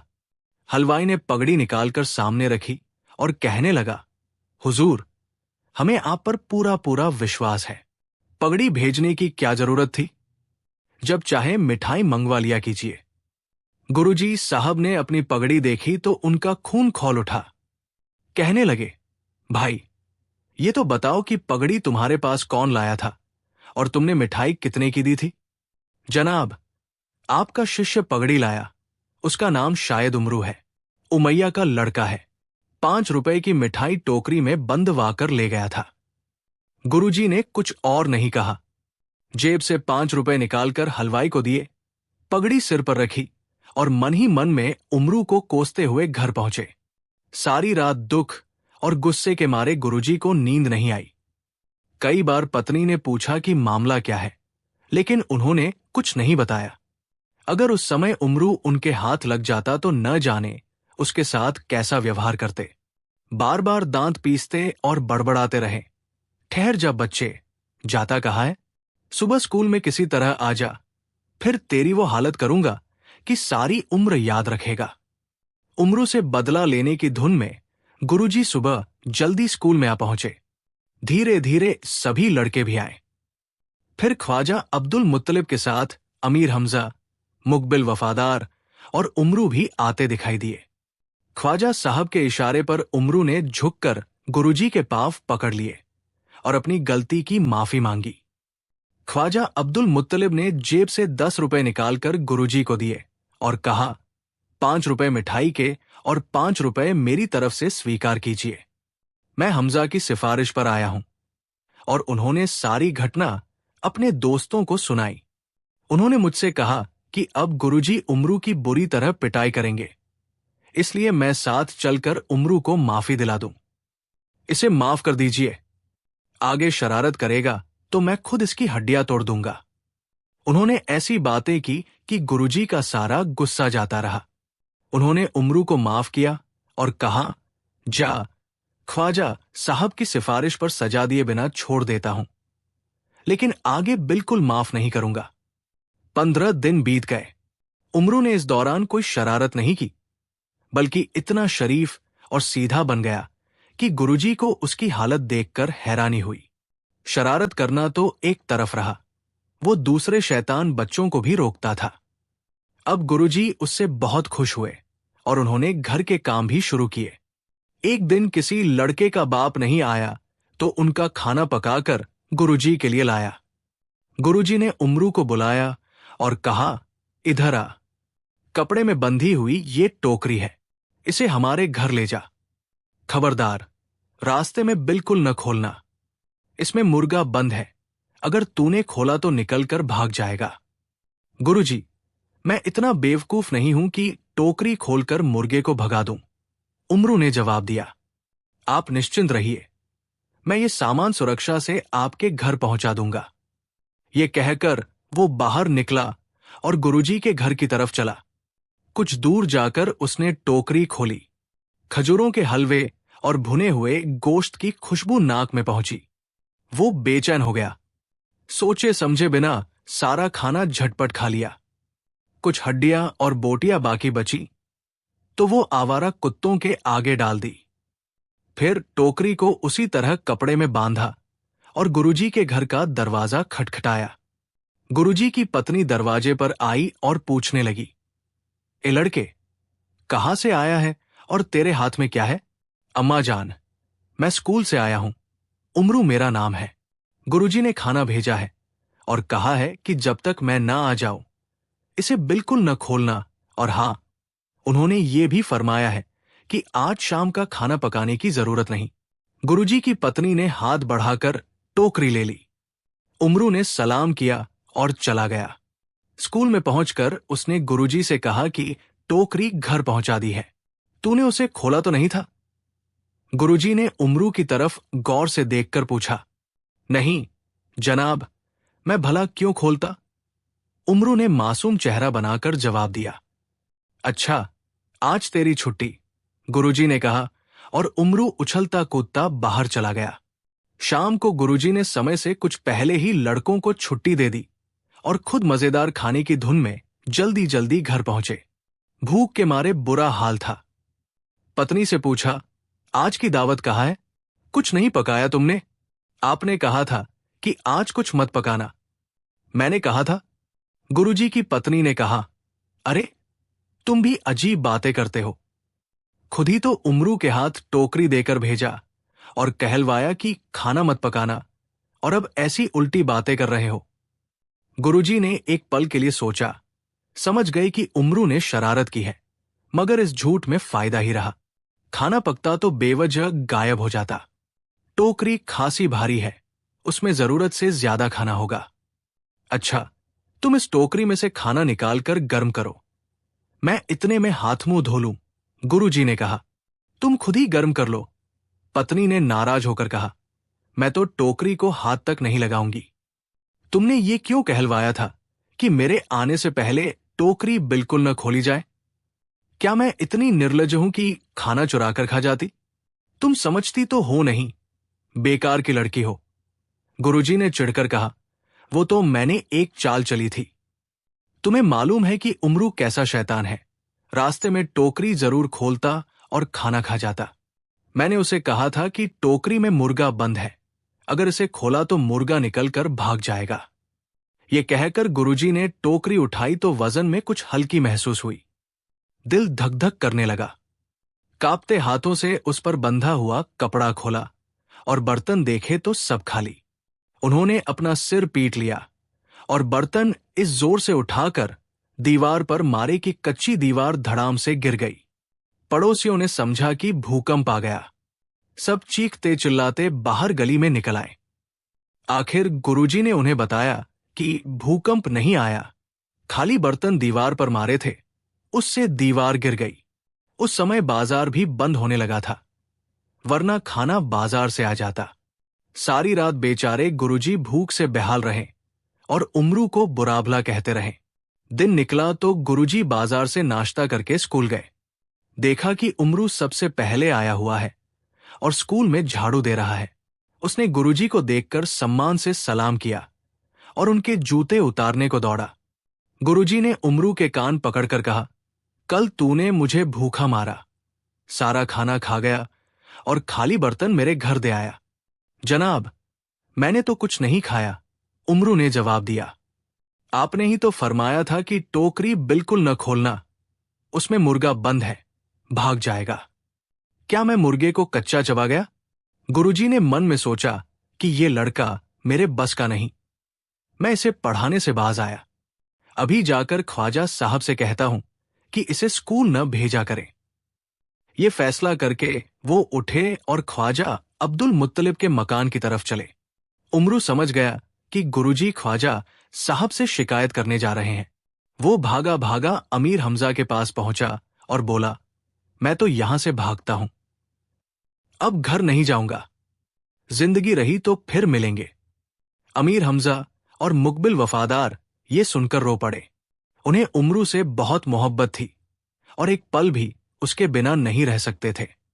कहने लगे, उमरू, अगर तू शहर छोड़कर जाता है तो हम भी तेरे साथ चलेंगे। ये कहकर दोनों उठ खड़े हुए। उनके साथ 10 से 12 लड़के और भी उठे और ये समूह शहर से निकलकर पहाड़ों की तरफ रवाना हो गया। एक सुनसान पहाड़ की गुफा में सभी लड़के छिपकर बैठ गए। जब शाम करीब आई और सूरज पश्चिम की तरफ झुकने लगा तो भूख के मारे सबका बुरा हाल हुआ। अमीर हमजा ने उमरू से कहा, यार, तेरी वजह से हम यहां आ गए और तू आराम से बैठा है। हमारे खाने पीने का कुछ इंतजाम कर। ये कौन सी बड़ी बात है? उमरू ने कहा, मैं अभी शहर जाकर खाना लाता हूं। और वो गुफा से निकलकर दौड़ता हुआ शहर की तरफ चला। एक कसाई की दुकान के पीछे आंत और हड्डियां पड़ी थी। उस ढेर में से ऊंट की एक लंबी आंत तलाश की और जुबैदा नाम की एक बुढ़िया के मकान पर पहुंचा। उस बुढ़िया ने बहुत सी मुर्गियां पाल रखी थी और उनके अंडे बेचकर गुजारा करती थी। उमरू दीवार पर चढ़कर आंगन में कूद गया। कुछ दूरी पर मुर्गियां दाना चुग रही थी और बुढ़िया पीठ फेरे बैठी थी। उमरू दबे पाव मुर्गियों के पास गया और उनकी लंबी आंत के एक सिरे पर गांठ लगाकर मुर्गियों की तरफ फेंकी। आंत का एक सिरा अपने हाथ में पकड़े रखा। एक मुर्गी दाना चुगते चुगते उधर आई और आंत को निगलने की कोशिश करने लगी। उमरू ने झट आंत का दूसरा सिरा अपने मुंह में दबाया और फूंक मारकर आंत में हवा भरी तो वो फूल गई और गांठ का फंदा मुर्गी के गले में अटक गया। मुर्गी के गले से आवाज तक न निकली। उमरू ने बढ़कर उसे पकड़ा और कमीज के नीचे छिपाकर दीवार फाद कर निकल आया। फिर मकान के पीछे जाकर 4-5 पत्थर आंगन में फेंके। बुढ़िया घबराकर मकान से निकली। उमरू फिर मकान में कूदा और अंडों की एक टोकरी उठाकर भाग गया। यहां से वो सीधा कबाबी की दुकान पर पहुंचा। मुर्गी और अंडे उसके हवाले किए और कहा, इस मुर्गी के कबाब और इन अंडों का हलवा जल्दी तैयार कर दे। 2 रुपए की रोटियां और कुलचे भी लगा दे। मैं अपने साथ ले जाऊंगा। ख्वाजा अब्दुल मुत्तलिब के यहां कुछ मेहमान आ गए हैं। उनकी दावत करनी है। अपने एक नौकर को मेरे साथ भेज दे, वो पैसे लेकर आ जाएगा। बेचारे कबाबी ने ख्वाजा अब्दुल मुत्तलिब का नाम सुनकर सब काम छोड़ा और जल्दी जल्दी मुर्गी काटी और उसके कबाब बनाए। फिर अंडों का हलवा तैयार किया। रोटियां और कुलचे उसके पास पहले से तैयार थे। सारा खाना एक थाल में लगाकर अपने नौकर के सिर पर रखवाया और कहा कि इस लड़के के साथ ख्वाजा अब्दुल मुत्तलिब के घर चला जा। खाना वहां देकर जितने पैसे वे दें लेकर आ जाना। उमरू जब ख्वाजा अब्दुल मुत्तलिब के घर के पास पहुंचा तो नौकर से कहा, मेहमान बैठक में बैठे हैं, ला खाने का थाल मेरे सिर पर रख दे और तू खुद मकान के पिछले दरवाजे से अंदर चला जा। जहां ख्वाजा साहब होंगे उनसे पैसे ले लेना। नौकर ने ऐसा ही किया। उमरू ने दौड़ लगाई और गुफा में आकर दम लिया। सभी लड़कों ने मजेदार खाना खूब पेट भरकर खाया और आराम से पैर फैलाकर सो गए। अब जरा उधर की सुनिए कि ख्वाजा अब्दुल मुत्तलिब के घर में क्या हुआ। गुरुजी ख्वाजा के पास बैठे रो रो कर अपनी कहानी सुना रहे थे और ख्वाजा साहब गुस्से से कांप रहे थे कि इतने में मुर्गी बेचने वाली बुढ़िया भी आ पहुंची और शिकायत की कि उमैया का बेटा उमरू मेरे घर में कूद गया था और एक मुर्गी और अंडों की टोकरी उठाकर भाग गया। ख्वाजा अब्दुल मुत्तलिब ने मुर्गी और अंडों की कीमत बुढ़िया को सौंपी और अभी वो दुआएं देती घर से बाहर निकली ही थी कि कबाबी का नौकर आ पहुंचा। क्या बात है, कहां से आए हो? ख्वाजा साहब ने पूछा। जनाब, मैं कबाबी का नौकर हूं। थोड़ी देर पहले उमैया का लड़का उमरू हमारी दुकान पर एक मुर्गी और अंडों की टोकरी लेकर आया और कहा कि ख्वाजा अब्दुल मुत्तलिब के यहां कुछ मेहमान आ गए हैं। उनके लिए इस मुर्गी के कबाब और अंडों का हलवा तैयार कर दो। इसके अलावा 2 रुपए के कुलचे और रोटियां भी दे दो। हमने जल्दी जल्दी खाना तैयार किया और उमरू मेरे सिर पर खाने का थाल रखवाकर यहां तक आया और फिर थाल को ले गया और मुझे आपके बैठक में बैठने की सलाह दी। अब पता चला है कि ये चीजें आपने नहीं मंगवाई थी। अरे खुदा, उमैया के लड़के को माफ कर। कमबख्त, धोखा है धोखा। अपने साथ मेरे लड़के हमजा को भी बर्बाद कर रहा है। ख्वाजा अब्दुल मुत्तलिब ने दांत पीसते हुए कहा। फिर कबाबी के नौकर को भी पैसे निकाल कर दिए। वो सलाम करके चला गया। अब गुरुजी ने कहा, जनाब, मैं उस लड़के को पढ़ाने से बाज आया। आप अमीर हमजा और मुकबिल को स्कूल में भेज सकते हैं, लेकिन उमरू को मैं किसी भी कीमत पर नहीं पढ़ाऊंगा। ये कहकर गुरुजी साहब रोने लगे। गुरुजी, अब तो आप घर जाइए, ख्वाजा साहब ने कहा। रात हो गई है। इस समय उमरू और उसके दोस्तों को ढूंढना मुश्किल है। सुबह मोहल्ले के लड़कों को भेजिए, वे उनको पकड़ कर लाएंगे। फिर देखिएगा मैं उस उमरू की क्या हालत बनाता हूं। अगले दिन सुबह गुरुजी ने 50 से 60 लड़कों से कहा कि वे लकड़ियां और डंडे लेकर पहाड़ की तरफ जाएं। वहां उमरू, अमीर हमजा, मुकबिल वफादार और दूसरे लड़के छिपे हुए हैं। उन्हें जाकर पकड़ लें। लड़के तुरंत रवाना हो गए। उमरू उस समय पहाड़ की चोटी पर बैठा था। उसने लड़कों की फौज को आते देखा तो खूब हंसा और अमीर हमजा से कहने लगा, गुरुजी ने हमें पकड़ने के लिए फौज भेजी है। यह सुनकर मुकबिल ने अपनी छोटी सी कमान और तीर निकाल लिए। उमरू ने पत्थरों का ढेर जमा कर लिया। अमीर हमजा को अपने बाजू की ताकत पर विश्वास था।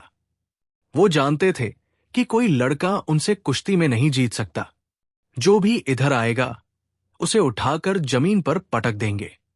लड़कों की फौज ने उमरू और अमीर हमजा को घेरने की कोशिश की तो उन्होंने पत्थरों की बारिश कर दी और मुकबिल की कमान से तीर निकलने लगे। हमला करने वाले सभी लड़के गिरते पड़ते वहां से भाग गए। कई लड़कों के तो कपड़े फट गए थे और कई जख्मी हो गए। गुरुजी ने अपने शिष्यों का ये हाल देखा कि उमरू और हमजा को पकड़ने की बजाय अपनी ही पिटाई करवा आए हैं, तो उन्हें लेकर सीधा ख्वाजा अब्दुल मुत्तलिब के पास पहुंचे और सारा हाल बताया। ख्वाजा साहब ने अपना गुस्सा काबू किया और गुरुजी को साथ लेकर पहाड़ों की तरफ चल पड़े। उमरू और उसके साथी अपने अपने मोर्चे में छिपे हुए थे। उन्हें गुमान भी नहीं था कि ख्वाजा अब्दुल मुत्तलिब खुद आ जाएंगे। सबसे पहले उमरू ने ख्वाजा साहब और गुरुजी को आते देखा। कहने लगा, यार हमजा, गजब हो गया, तुम्हारे पिताजी आ गए। भाई, मैं तो अब भागता हूं, जिंदगी रही तो फिर मिलेंगे। ये कहकर उसने भागने का इरादा किया ही था कि हमजा ने उसका हाथ पकड़ लिया। ख्वाजा साहब के डर से उमरू घबरा रहा था। उसने हमजा की बहुत विनती की कि मुझे छोड़ दे, मगर हमजा ने एक न सुनी। जब ख्वाजा साहब पहाड़ के पास आकर अपने घोड़े से उतरे तो अमीर हमजा गुफा से निकलकर अपने पिता के स्वागत के लिए आए और उनके कदमों पर गिर पड़े। ख्वाजा साहब ने अपने प्यारे बेटे को सीने से लगाया। मुकबिल वफादार के सिर पर मोहब्बत से हाथ फेरा और कहने लगे, वो शैतान कहाँ है? आज उसकी खैर नहीं, मैं उसकी हरकतों से तंग आ गया हूं। सारे शहर में उसकी वजह से मेरी बदनामी हो रही है। पिताजी, उसे माफ कर दीजिए। अमीर हमजा ने सम्मान से कहा, मैं आपसे वादा करता हूं कि उमरू अब कोई शरारत करेगा तो मैं खुद उसे सजा दूंगा। उमरू को लड़कों ने एक बड़े से पत्थर के पीछे छिपा रखा था। अमीर हमजा गए और उमरू को लाकर ख्वाजा साहब के कदमों पर गिरा दिया। ख्वाजा साहब का तो मन चाहता था कि उसकी अच्छी तरह पिटाई करें, लेकिन अपने बेटे की सिफारिश से कुछ नहीं कहा। उन्होंने गुरुजी को 100 रुपए की थैली दी और तीनों लड़कों को लेकर घर वापस आ गए। उमरू का स्कूल जाना भी हमेशा के लिए बंद हो गया। इस घटना के कुछ दिन बाद का जिक्र है। उस दिन स्कूल में छुट्टी थी। अमीर हमजा और मुकबिल घर में बैठे थे कि उमरू बाहर से आया और कहने लगा, तुम यहां बैठे हो और बाहर बड़ा सुहाना मौसम है, आओ आज बाग की सैर करें। तीनों दोस्त बाग की सैर करने के लिए निकले। मक्का से कुछ दूरी पर खजूरों का एक छोटा सा बाग था। वे वहीं पहुंचे और इधर उधर घूमने लगे। आखिर अमीर हमजा और मुकबिल थककर एक जगह बैठ गए और उमरू एक पेड़ पर चढ़कर खजूर तोड़ने लगा। थोड़ी देर बाद बहुत सी खजूरें अपनी झोली में भरकर लाया और अलग बैठकर खाने लगा। अमीर हमजा ने कहा, उमरू, ये क्या बदतमीजी है? लाओ, थोड़ी सी खजूरें हमको भी दो। भाई साहब, मैं इतनी मेहनत से पेड़ पर चढ़ा और खजूरें तोड़कर लाया हूं। तुम्हें शौक है तो तुम भी तोड़ लो, मैं नहीं दूंगा। अरे, पेड़ पर चढ़ना तो हम जैसे दुबले पतले लोगों का काम है। तुम पहलवान हो, पेड़ को खोदकर खजूर खाओ। अब तो अमीर हमजा के गुस्से की हद न रही। सोचे समझे बिना जोर लगाया और पेड़ उखाड़कर फेंक दिया। ये देखकर उमरू और मुकबिल हैरान रह गए, लेकिन उन्होंने तुरंत कहा, अजी, ये तुमने क्या कमाल किया? ऐसा कमजोर पेड़ तो मैं भी उखाड़ सकता था। अमीर हमजा अब दूसरे पेड़ की तरफ बढ़े और उसे भी उखाड़कर फेंक दिया। उमरू ने फिर हंसकर कहा, बस देख लिया, अब तक इस पेड़ की जड़ें तो पहले ही कमजोर हो चुकी थी। अमीर हमजा तीसरे पेड़ की तरफ गए और जोर लगाकर उसे भी जड़ से उखाड़ दिया। फिर चौथे और सबसे बड़े पेड़ को गिराया। पांचवें पेड़ की तरफ चलने ही वाले थे कि उमरू ने डांटकर कहा, ख्वाजा अब्दुल मुत्तलिब के बेटे, क्या तू पागल हो गया है? सारे बाग को उजाड़ने का इरादा है? अमीर हमजा ये सुनकर शर्मिंदा हुए और कहने लगे, भगवान तुझे अच्छी बुद्धि दे, मैं तेरी बातों में आकर सारा बाग उजाड़ने लगा था। इतने में बाग का मालिक भी वहां पहुंचा। 4 पेड़ गिरे हुए देखे तो बहुत परेशान हुआ। उमरू से पूछने लगा कि उमैया के बेटे, किस तरह गिरे? बड़ी तेज आंधी आई थी, उसी की वजह से इन पेड़ों पर आफत आई है। उमरू ने जवाब दिया। आंधी? मालिक चिल्ला उठा, ये क्या बकवास है? आंधी आए और मुझे पता न चले? अमीर हमजा और मुकबिल हंस पड़े। आखिर मालिक ने विनती की। तब अमीर हमजा ने बताया कि उमरू की वजह से ये हरकत मुझसे हुई। अब तू हमारे साथ चल, हर पेड़ के बदले हम तुझे एक एक ऊंट देंगे। बाग का मालिक ये सुनकर खुश हुआ और उसका सारा दुख दूर हो गया। अमीर हमजा उसे अपने साथ लेकर आए।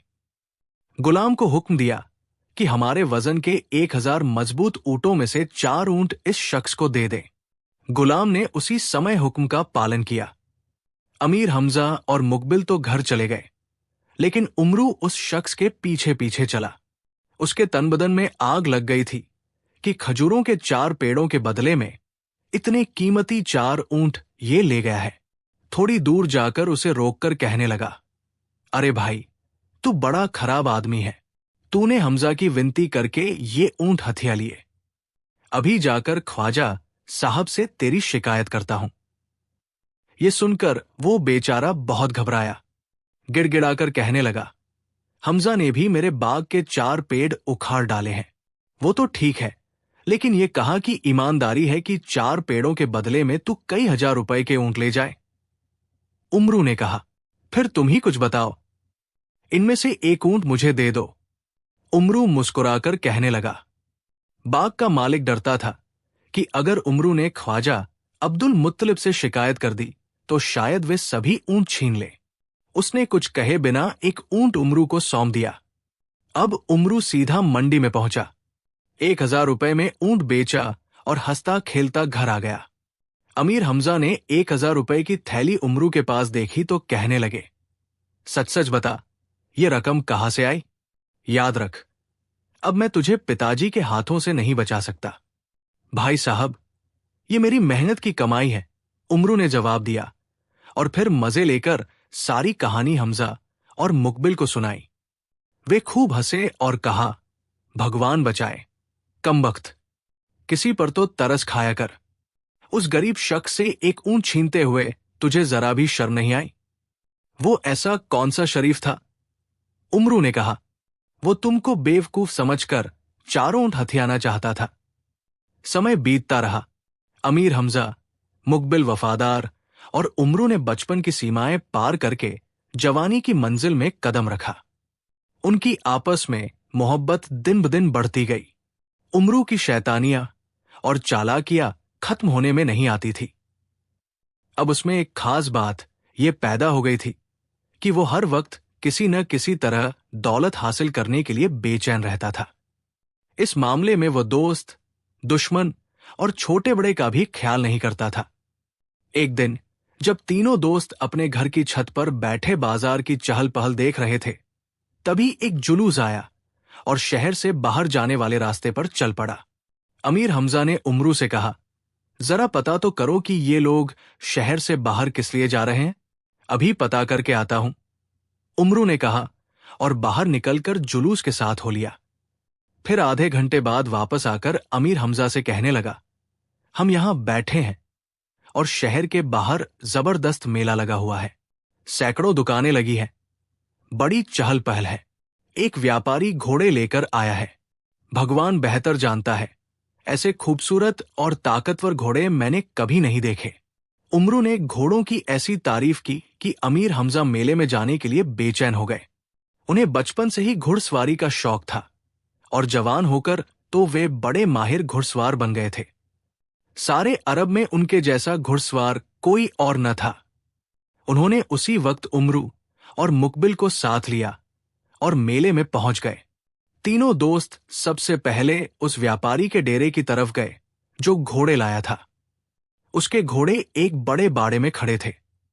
अमीर हमजा ने उन घोड़ों को देखा और कहा, बहुत खूबसूरत और बढ़िया जानवर हैं, हम इनमें से कुछ घोड़े जरूर खरीदेंगे। वे घूमते फिरते एक तंबू के पास पहुंचे। क्या देखते हैं कि एक शानदार चितकबरा घोड़ा तंबू के नीचे लोहे की जंजीरों से बंधा खड़ा है। उसका शरीर इतना खूबसूरत था कि अमीर हमजा देखते ही बेचैन हो गए और व्यापारी से कहा, इस घोड़े की क्या कीमत है? व्यापारी ने अमीर हमजा को ऊपर से नीचे तक देखा और हंसकर बोला, साहबजादे, अभी जवान हो, दुनिया नहीं देखी, जाओ अपने माता पिता के सीने से लगकर बैठो। तुम इस घोड़े की सवारी के लायक नहीं। तुम्हें नजर नहीं आता कैसे मैंने जंजीरों में जकड़ रखा है? ये किसी को अपने पास नहीं आने देता। सवारी करना तो दूर की बात है, अब तक कई आदमियों को दूसरी दुनिया में पहुंचा चुका है। ये बातें सुनकर अमीर हमजा तो चुप रहे, लेकिन उमरू को गुस्सा आ गया। आंखें निकालकर बोला, ऐसा होता अगर तू हमारे मेहमान न होता तो अभी तेरी लाश भटकती हुई नजर आती। जानता भी है कि तू किससे बात कर रहा है? ये मक्के के सरदार ख्वाजा अब्दुल मुत्तलिब के बेटे अमीर हमजा है, जिनकी बहादुरी और घुड़सवारी का सारा अरब कायल है। व्यापारी ये भाषण सुनकर हंसा और कहने लगा, मुमकिन है तुम सही कहते हो, लेकिन मैं तो जब मानूं जब अमीर हमजा साहब इस घोड़े पर सवारी करके दिखाएं। कसम खाकर कहता हूं कि अगर ये कामयाब हो गए तो घोड़ा मुफ्त में दे दूंगा। व्यापारी के शब्दों सुनकर उमरू के दिल में लालच ने घर कर लिया। कहने लगा, अगर मैं इस पर सवारी करके दिखा दूं तो इतना कीमती घोड़ा मुफ्त हाथ आ जाएगा। ये सोचकर उसने सीना फुलाया और व्यापारी से कहा, यह कमजोर घोड़ा अमीर हमजा जैसे पहलवान की सवारी के लायक नहीं। उनके जैसा नौकर जरूर इस पर चढ़ सकता है। अच्छा, मैं इस पर सवार होता हूं। उमरू की शक्ल देखकर व्यापारी हैरान हुआ। कहने लगा, अरे लोगों, ये लड़का क्या अपनी जान का दुश्मन हुआ है? घोड़े ने अगर हल्की सी भी लात मार दी तो सीधा अरब में जा गिरेगा। इसे समझाओ, वरना मैं इसकी जिंदगी का जिम्मेदार नहीं। लोगों ने उमरू को इस काम से दूर रहने की सलाह दी, लेकिन उसने सबको डांट दिया। फिर घोड़े के चारों तरफ चक्कर लगाया। घोड़े ने भी लाल लाल आंखों से उमरू को घूरा और जोर से हिनहिनाया। उमरू ने जैसे ही उसकी पीठ पर हाथ रखा, वो उछला और इस जोर से हिनहिनाया कि उमरू खाना खाता हुआ अमीर हमजा के कदमों में गिरा। अमीर हमजा ने उसे उठाकर कपड़े झाड़े और चुपके से कहा, अरे मेरे साथ चल, मैं तुझे घोड़े पर बिठाता हूं। भगवान के लिए मुझ पर रहम करो, उमरू ने कहा। मेरे बाप की कसम, जो मैं कभी इस बदमाश घोड़े के पास जाऊं। आप ही सवारी का शौक पूरा कीजिए। मैं तो यहां से विदा होकर ख्वाजा साहब की सेवा में जाता हूं। उनको बता तो दूं कि हमजा आत्महत्या का इरादा कर रहे हैं। खबरदार जो तुम यहां से हिले, अमीर हमजा ने कहा। देखते जाओ, मैं अभी एक घोड़ा हासिल करता हूं। ये कहकर अमीर हमजा घोड़े के पास गए और उसकी जंजीर खोलने का हुक्म दिया। व्यापारी की इजाजत से उसके नौकरों ने जंजीरें खोल दी। घोड़े ने अपने आप को जंजीरों से आजाद पाया तो शरारतें करने लगा, लेकिन अमीर हमजा ने ऐसा जोरदार घूंसा उसकी गर्दन पर मारा कि वो कांप गया। लोगों ने जिंदाबाद के नारे लगाए। इतने में हमजा ने रकाब में पांव रखा और उछलकर घोड़े की पीठ पर बैठ गए। कुछ मिनट तक घोड़ा खूब उछला कूदा और पिछली टांगों पर खड़ा होकर उसने अमीर को गिराने की कोशिश की, लेकिन हमजा उसकी पीठ पर इस तरह जम गए थे जैसे घोड़े के शरीर का ही एक हिस्सा हो। फिर पलक झपकते ही घोड़ा अमीर हमजा को लेकर रेगिस्तान की तरफ चला और जल्दी ही 20 से 30 कोस दूर निकल गया। उसने ठोकर खाई और गिरते ही दम तोड़ दिया। अब अमीर हमजा बहुत परेशान हुए। चारों तरफ डरावना रेगिस्तान मुंह फाड़े खड़ा था। हर तरफ रेत ही रेत, कुछ झाड़ियां और भूरे रंग के पहाड़। वे पहले कभी इधर नहीं आए थे और न उनको अंदाजा था कि शहर का रास्ता किस तरफ है। आखिर भगवान का नाम लेकर एक तरफ चल पड़े। चलते चलते पैरों में छाले पड़ गए और प्यास की वजह से जुबान सूख गई। दोपहर की गर्मी से बचने के लिए कहीं छाया न मिली। जब चलने की हिम्मत न रही तो एक झाड़ी के पास निराश होकर बैठ गए। अचानक एक नकाबपोश सवार पश्चिम से आया। उसके शरीर पर हरे रंग का कीमती लिबास था और वो काले रंग के एक खूबसूरत और ताकतवर घोड़े पर सवार था। अमीर हमजा उसे देखकर खुश हुए। वो पूरी तरह उनके पास आया, घोड़े से उतरा और बोला, ख्वाजा अब्दुल मुत्तलिब के बेटे, उठ, तेरी किस्मत जाग गई। ये घोड़ा मैं तेरे लिए लाया हूं। इस पर कभी हजरत इस्लाम सवारी किया करते थे। कोई इस घोड़े से आगे नहीं निकल सकेगा और न कोई पहलवान तुझे कुश्ती में हरा सकेगा। उठ और उस पहाड़ी के पीछे जा। वहां जमीन खोद, एक संदूक मिलेगा। उसमें पैगंबरों के हथियार रखे हैं। वो सब तुझे दिए जाते हैं।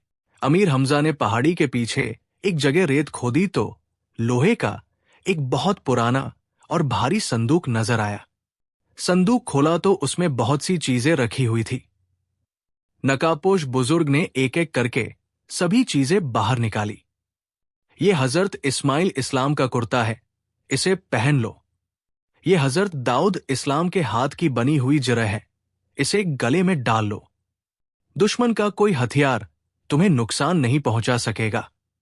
ये हजरत हूद अलैहिस्सलाम की लोहे की टोपी है, इसे सिर पर पहन लो, तुम्हारा सिर सुरक्षित रहेगा।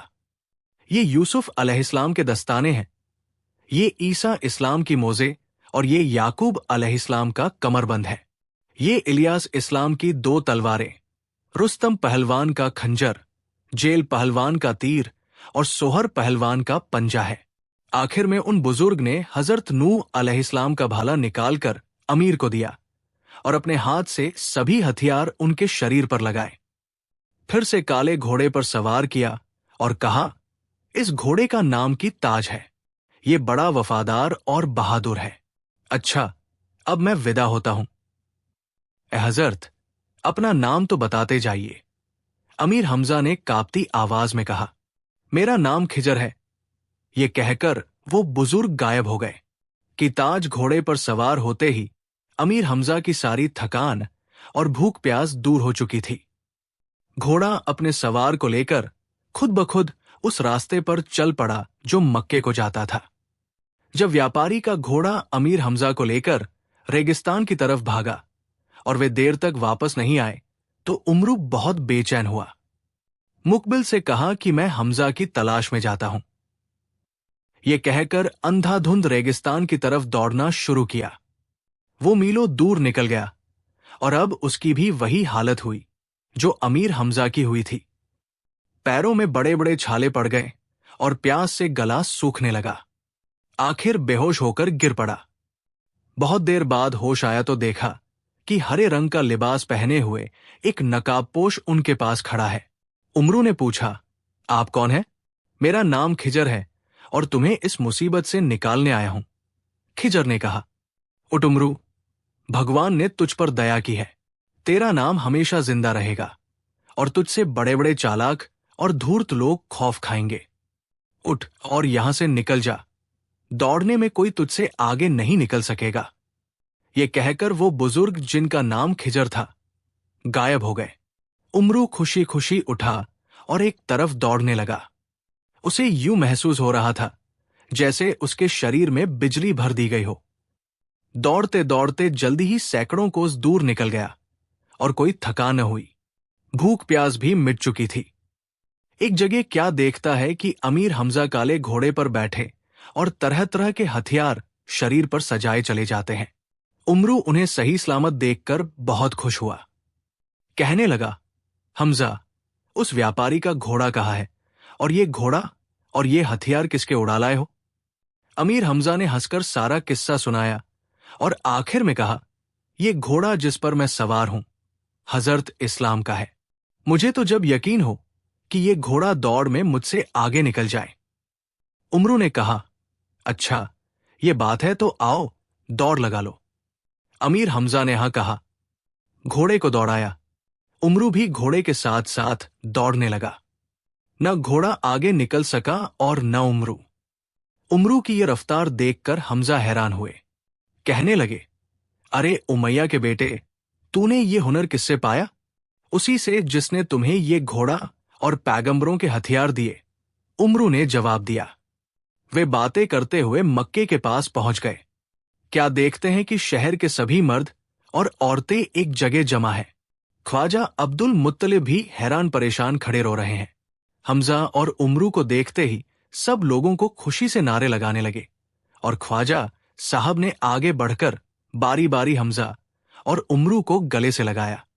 मुकबिल वफादार को जब मालूम हुआ कि खिजर इस्लाम ने अमीर हमजा को पवित्र तोहफे दिए हैं और उमरू को भी दौड़ने की ताकत दी है, तो वो मन में कहने लगा, मैं बड़ा बदनसीब हूं, मुझे कुछ भी न मिला। अब यहां रहना बेकार है। मैं अपने दोस्तों की नजर में गिर जाऊंगा। बेहतर यही है कि चुपचाप यहां से निकलकर ईरान की तरफ चलूं और नौशेरवा के पास हाजिरी दूं। वो मेरी कदर करेगा। ये सोचकर मुकबिल की आंखों से आंसू बहने लगे। रात के अंधेरे में वो घर से निकला। अमीर हमजा और उमरू बेखबर सो रहे थे। मुकबिल ने मन ही मन में विदाई का सलाम किया और ईरान को जाने वाले रास्ते की तरफ हो लिया। एक दिन और एक रात चलता रहा। आखिर पैरों में छाले पड़ गए। थककर एक पेड़ के नीचे बैठ गया और मौत की इच्छा करने लगा। फिर ख्याल आया कि इस तरह तो मौत आने से रही, क्यों न पेड़ पर चढ़कर नीचे छलांग लगा दूं। ये सोचकर पेड़ पर चढ़ा। सबसे ऊंची डाली पर पहुंचकर आंखें बंद की और नीचे कूद गया। लेकिन ये क्या, उसे महसूस हुआ जैसे फूलों के ढेर हों। आंखें खोली तो अपने पास एक नकाबपोश को खड़े पाया। नकाबपोश ने मुकबिल को सीने से लगाया, प्यार किया और कहा, बेटा, भगवान की रहमत से निराश नहीं होना चाहिए। मेरा नाम खिजर है। ये तीरक मान ले। इस कमान को तेरे सिवा दुनिया में कोई और न खींच सकेगा। तेरा तीर कभी खाली न जाएगा और तरकश में कभी तीर खत्म नहीं होंगे। ये कहकर वो बुजुर्ग गायब हो गए। मुकबिल कमान और तीरों से भरा हुआ तरकश लेकर बहुत खुश हुआ और वापस मक्के की तरफ चला। अब उसके पैरों में न छाले थे और न भूख प्यास लगती थी। उधर अमीर हमजा और उमरू अपने दोस्त की जुदाई से परेशान थे और उसे हर तरफ ढूंढ रहे थे। आखिर शहर से बाहर उनकी मुलाकात मुकबिल से हुई। तीनों दोस्त एक दूसरे से लिपटकर आंसू बहाने लगे। मुकबिल ने उन्हें कमान और तीरों का तरकश दिखाया और कहा कि ये तोहफा खिजर अलैहिस्सलाम ने दिया है, तो अमीर हमजा और उमरू खुशी से नाचने लगे। एक दिन अमीर हमजा, उमरू और मुकबिल वफादार बाजार की सैर कर रहे थे कि अचानक लोगों में भगदड़ मच गई। दुकानदारों ने अपनी दुकानें बंद की और जिधर जिसका मुंह हुआ भाग निकला। अमीर हमजा ने एक शख्स से पूछा, क्या मामला है भाई, क्यों भागे जा रहे हो? यमन की फौज आ गई है, उसने जवाब दिया। यह सुनकर अमीर हमजा को गुस्सा आया। उन्होंने लोगों को भागने से रोका। कहने लगे, तुम्हें शर्म आनी चाहिए कि सिपाही आकर लूटमार करें और तुम लोग कायरों की तरह भाग जाओ। मैं उन हमलावरों से लड़ूंगा। अब ये बातें हो रही थी कि यमन की फौज के कई सिपाही घोड़ों पर सवार वहां निकले। उन्हें देखते ही अमीर हमजा ने ऊंची आवाज से पुकारा और कहा, इन सिपाहियों को घेरे में लेकर वो सारा सामान छीन लो जो इन्होंने तुम्हारी दुकानों से लूटा है। मुकबिल वफादार ने कमान संभाली और तीर चलाना शुरू किए। देखते ही देखते यमन के कई सिपाही जख्मी होकर घोड़ों से गिरे और मर गए। ये देखकर लोगों का हौसला बढ़ा और वे भी खंजर और तलवारें निकालकर हमलावरों पर टूट पड़े। ऐसी भयानक जंग हुई कि बाजारों और गलियों में पानी की तरह खून बहने लगा। अमीर हमजा अपने काले घोड़े पर सवार, तलवार हाथ में लिए, दुश्मन के सिपाहियों को गाजर मूली की तरह काट रहे थे। उनकी तलवार जिस पर भी पड़ती उसे कत्ल किए बिना न छोड़ती। थोड़ी देर में मैदान साफ हो गया। यमन के सिपाहियों में से 10 से 12 आदमी जान बचाकर भागे और अपने सरदार को खबर दी कि एक अरब नौजवान ने सभी सिपाहियों को मार डाला और सारा माल छीन लिया। यमन के सरदार का नाम सोहेल था और वो बड़ा बहादुर पहलवान था। ये खबर सुनकर वो गुस्से से थरथर कांपने लगा। उसी वक्त शरीर पर हथियार लगाए घोड़े पर सवार हुआ और बाजार की तरफ चला। अभी आधे रास्ते में ही था कि सामने से अमीर हमजा, उमरू और मुकबिल वफादार आते दिखाई दिए। उनके पीछे पीछे बेशुमार अरब नौजवान नारे लगाते आ रहे थे। सोहेल के साथ अब भी कई हजार सिपाही थे, लेकिन वे कुछ डरे हुए नजर आ रहे थे। सोहेल ने अमीर हमजा को देखते ही अपने एक आदमी से पूछा, ये खूबसूरत नौजवान कौन है? इसका घोड़ा भी बड़ा कीमती है और बेहतरीन नस्ल का है। जनाब, इसका नाम हमजा है। मक्के के सरदार ख्वाजा अब्दुल मुत्तलिब का बेटा है। बड़ा बहादुर और ताकतवर है। सारे अरब में इसकी धाक जमी हुई है। इसने हमारे सिपाहियों को कत्ल किया है। सोहेल ने घोड़े को एड़ी लगाकर आगे बढ़ाया। अमीर हमजा के पास पहुंचा। थोड़ी देर तक उन्हें उनके हथियारों और घोड़े को गौर से देखा। फिर कहने लगा, अरे, तूने दुनिया में कुछ नहीं देखा। ये घोड़ा और हथियार मेरे हवाले कर, वरना तुझे जिंदा नहीं छोड़ूंगा। अमीर हमजा ये सुनकर हंसे और कहा, यही बात मैं तुझसे कहने आया हूं। अगर तूने आगे हमारी जमीन पर अपने नापाक कदम रखे तो तलवार से तेरे शरीर के 2 टुकड़े कर दूंगा। समझदारी इसी में है कि अपने बचे खुचे सिपाहियों को लेकर यहां से चला जा। अब तो उस सोहेल के गुस्से की कोई सीमा न रही। म्यान से तलवार निकालकर अमीर हमजा की तरफ झपटा। उनकी ढाल पर तलवार पड़ी, मगर ढाल का कुछ भी न बिगड़ा। उल्टा उसी की तलवार टूट गई। अमीर हमजा ने हंसकर कहा, अरे सोहेल, इन खिलौनों से तू मेरा कुछ नहीं बिगाड़ सकता। कोई और हथियार निकाल। सोहेल ने अब अपनी कमर से बंधा हुआ खंजर निकाला। उसकी चमक ऐसी थी कि आंखें ठहरती न थी। खंजर का हत्था हाथ में पकड़कर इस अंदाज में अमीर हमजा की तरफ फेंका कि अगर वो तुरंत घोड़े से कूद न जाते तो ये खंजर उनका सीना चीरता हुआ निकल जाता। अमीर हमजा ने चीते की तरह छलांग लगाई और सोहेल को घोड़े से उतारकर जमीन पर पटक दिया। अभी वो संभलने भी न पाया था कि उमरू ने कमर पकड़कर उसे सिर से ऊंचा उठाया और एक मकान की दीवार पर दे मारा। सोहेल की चीखें निकल गई और इससे पहले कि उसके सिपाही अमीर हमजा और उनके साथियों पर हमला करें, उमरू ने लपक कर अपना खंजर सोहेल के गले पर रख दिया और चिल्लाकर कहा, खबरदार, अगर किसी ने तलवार चलाने या भाला फेंकने की कोशिश की तो सोहेल का सिर धड़ से अलग कर दूंगा। यमन के सिपाही वहीं रुक गए। इधर सोहेल ने अपने गले पर खंजर की धार महसूस की तो डर से रगों में खून जम गया।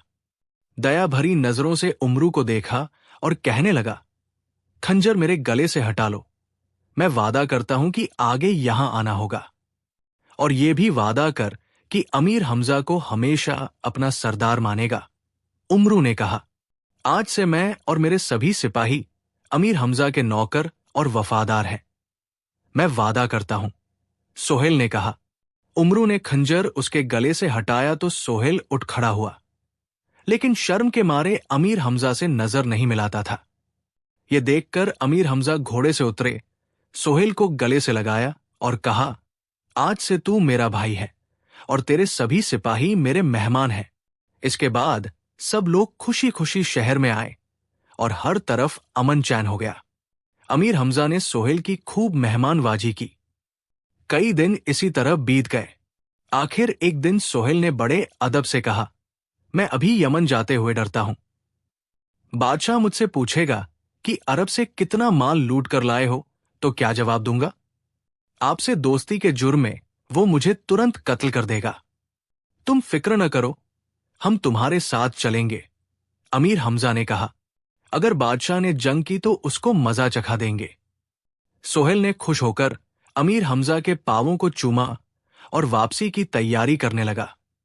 अमीर हमजा ने अपने पिता से यमन जाने की इजाजत ली और कई हजार अरब नौजवानों की एक फौज लेकर रवाना हुए। उमरू और मुकबिल उनके साथ थे। अमीर हमजा ने सोहेल को एक दिन पहले ही रवाना कर दिया था। वे बड़ी तेजी से मंजिलें तय करते हुए एक जंगल में दाखिल हुए। अपनी फौज को एक दूसरे रास्ते से भेजा और खुद उमरू और मुकबिल को लेकर जंगल की सैर के लिए एक तरफ चल पड़े। एक नदी के किनारे पर पहुंचकर क्या देखते हैं कि एक डरावनी शक्ल का शख्स शेर की खाल पहने बैठा है और उसके पास एक जबरदस्त शेर भी खड़ा है। शेर की गर्दन और पैरों में लोहे की मजबूत जंजीरें पड़ी हुई थी। इनको अपनी तरफ आते देखकर शेर गुर्राया और उछलने कूदने लगा, मगर भयानक शक्ल वाले आदमी ने उसकी गर्दन पर घूंसा मारा और वो बिल्ली की तरह दुबककर पेड़ के पास बैठ गया। इतने में अमीर हमजा, उमरू और मुकबिल पास आ गए। उन्हें हैरानी थी कि शख्स ने जंगल के बादशाह को कैसे काबू में किया। अमीर हमजा ने उससे पूछा, ए पहलवान, तू कौन है और इस शेर को जंजीरों में क्यों जकड़ रखा है? उस शख्स ने जोर का कहकहा लगाया कि उमरू डरकर अमीर हमजा से चिपट गया। मेरा नाम जिब्रान है। ये शेर मेरा गुलाम है। जो मालदार आदमी इस जंगल से गुजरता है उस पर शेर को छोड़ देता हूं। शेर उसकी बोटी बोटी करके अपना पेट भरता है और मैं उसका सामान ले जाकर बाजार में बेचता हूं। इसी पर मेरा गुजारा है। बहुत दिन से कोई शिकार नहीं मिला था। अब मैं देखता हूं कि तुम तीनों के पास खास माल और दौलत है। लाओ, ये सब मेरे हवाले करो, वरना मैं शेर को छोड़ता हूं। अमीर हमजा घोड़े से उतरे और जिब्रान के पास जा खड़े हुए। वो भी उठ खड़ा हुआ और हैरानी से अमीर हमजा को देखने लगा, जो कभी शेर की तरफ देखते, कभी जिब्रान की तरफ। उनके चेहरे पर डर की कोई निशानी न थी। उन्होंने जिब्रान से कहा, मैं तो समझा था कि तू कोई बहादुर और शरीफ इंसान होगा, लेकिन तेरी हरकतें तो लुटेरों जैसी है। भगवान ने तुझे ऐसा शरीर और इतनी ताकत दी है, तू इससे अच्छे काम क्यों नहीं लेता? तुम पहले आदमी हो जो न मुझसे डरे न शेर से, जिब्रान ने कहा, और मैं तुम्हारी इस बहादुरी से खुश हुआ। इसीलिए तुम्हारी जान बख्श सकता हूं, मगर शर्त यह है कि अपना घोड़ा और सारा सामान मेरे हवाले कर दो। अगर मुझे तेरी शर्त मंजूर न हो तो? अमीर हमजा ने पूछा, फिर मैं इस शेर को तुम पर छोड़ दूंगा और ये तुरंत तुमको और तुम्हारे दोनों साथियों को खा जाएगा। बेहतर है कि तुम हार मान भी लो। जी नहीं, अमीर हमजा ने कहा। जंजीरें खोल दी और उमरू चीखता चिल्लाता एक पेड़ की तरफ भागा। साथ साथ अमीर हमजा को भी आवाज देता जाता था कि पागल हुए हो जो शेर का मुकाबला करते हो। कहाँ आदमी, कहाँ जानवर, कोई मुकाबला भी है? लेकिन अमीर हमजा ने उसकी तरफ ध्यान न दिया। शेर आजाद होते ही इस जोर से गुर्राया कि जमीन कांप गई और पेड़ों पर बैठे हुए परिंदे डरकर उड़ने लगे। अमीर हमजा अपनी जगह चट्टान की तरह डटे खड़े रहे। शेर की पूंछ तेजी से घूम रही थी और उसका जबड़ा भयानक अंदाज में खुला था। एक छोटा सा चक्कर काटकर वो कुछ कदम हमजा की तरफ बढ़ा। अब उसका पेट जमीन को छू रहा था और उसने अगले दोनों पंजे मिट्टी में गाड़ दिए थे। अमीर हमजा ने भी भाले को हरकत दी और 2 कदम पीछे हट गए। शेर एक बार फिर गुर्राया और अमीर हमजा पर छलांग लगाई, लेकिन उन्होंने शेर का वार खाली कर दिया और पूरी ताकत से भाला उसके पेट में मारा। भाले का चमकदार और तेज फल शेर का पेट चीरता हुआ पीठ से निकल गया। जख्मी होने के बाद शेर कटे हुए बकरे की तरह जमीन पर तड़पने लगा। जिब्रान ने अपने पालतू शेर को मरते देखा तो उसकी आंखों से चिंगारियां निकलने लगी। तलवार खींचकर अमीर हमजा की तरफ लपका और चाहता था कि तलवार मारकर उनके 2 टुकड़े कर दे कि अमीर हमजा ने ऐसा हाथ मारा कि जिब्रान के हाथ से तलवार छूटकर दूर जा गिरी और वो गिर गया। अमीर हमजा ने तलवार की नोक उसके सीने पर रख दी और कहा, तुझ जैसे कायर को मारकर मुझे खुशी नहीं होगी, लेकिन तुझे छोड़ना भी खतरनाक है, क्योंकि तू भगवान की बनाई हुई चीजों को तकलीफ पहुंचाता है। वादा कर कि आगे ये हरकत नहीं करेगा और मेहनत करके रोजी कमाएगा। वादा करता हूं, जिब्रान ने शर्मिंदा होकर कहा। अमीर हमजा ने उसे गले से लगाया और कहा, अब तू मेरा भाई है। मैं अपनी फौज के साथ यमन पर हमला करने जा रहा हूं। आज से तू मेरी फौज का झंडा उठाकर आगे चलेगा। उमरू और मुकबिल ने भी जिब्रान से हाथ मिलाया और खुशी खुशी उसे साथ लेकर अपने लश्कर में आए। उधर यमन के बादशाह मंजर शाह को यह खबर मिली कि अमीर हमजा बहुत बड़ा लश्कर लेकर हमला करने के लिए आ रहे हैं और उनके साथ सोहेल भी है, तो मंजर शाह को बहुत गुस्सा आया। उसने अपने बेटे नमन को बुलाकर हुक्म दिया कि 10,000 जवान लेकर शहर से बाहर अमीर हमजा को रोको। लेकिन नमन अगले ही दिन आधे से ज्यादा फौज अमीर हमजा के हाथों कटवाकर वापस भाग आया। अब तो मंजर शाह के होश भी उड़ गए। उसे अपने बेटे नमन पर बड़ा गर्व था, लेकिन जब उसके मुंह से हार की बात सुनी तो अमीर हमजा और उसकी फौज का खौफ उसके दिल पर बैठ गया। उसने अपनी बची खुची फौज को हुक्म दिया कि शहर छोड़कर किले में शरण ले। 3 दिन बाद अमीर हमजा का लश्कर यमन के किले के पास पहुंचा। किले का दरवाजा बंद था। दीवारों और बुर्जों पर मंजर शाह के सिपाही तीरकमान और भाले लिए खड़े थे। हमजा ने किले को घेर लिया। कई दिन बीत गए। इस दौरान में किले के अंदर खाने और पानी का भंडार खत्म हो गया। मंजर शाह के सिपाही और प्रजा भूखे मरने लगे। आखिर तंग आकर उसने सुलह का संदेश भेजा। अमीर हमजा ने यह शर्त लगाई कि मंजर शाह खुद हाजिर हो। यह देखकर मंजर शाह अपने सरदारों और बेटों के साथ किले से बाहर निकला और अमीर हमजा के कदमों पर गिर पड़ा।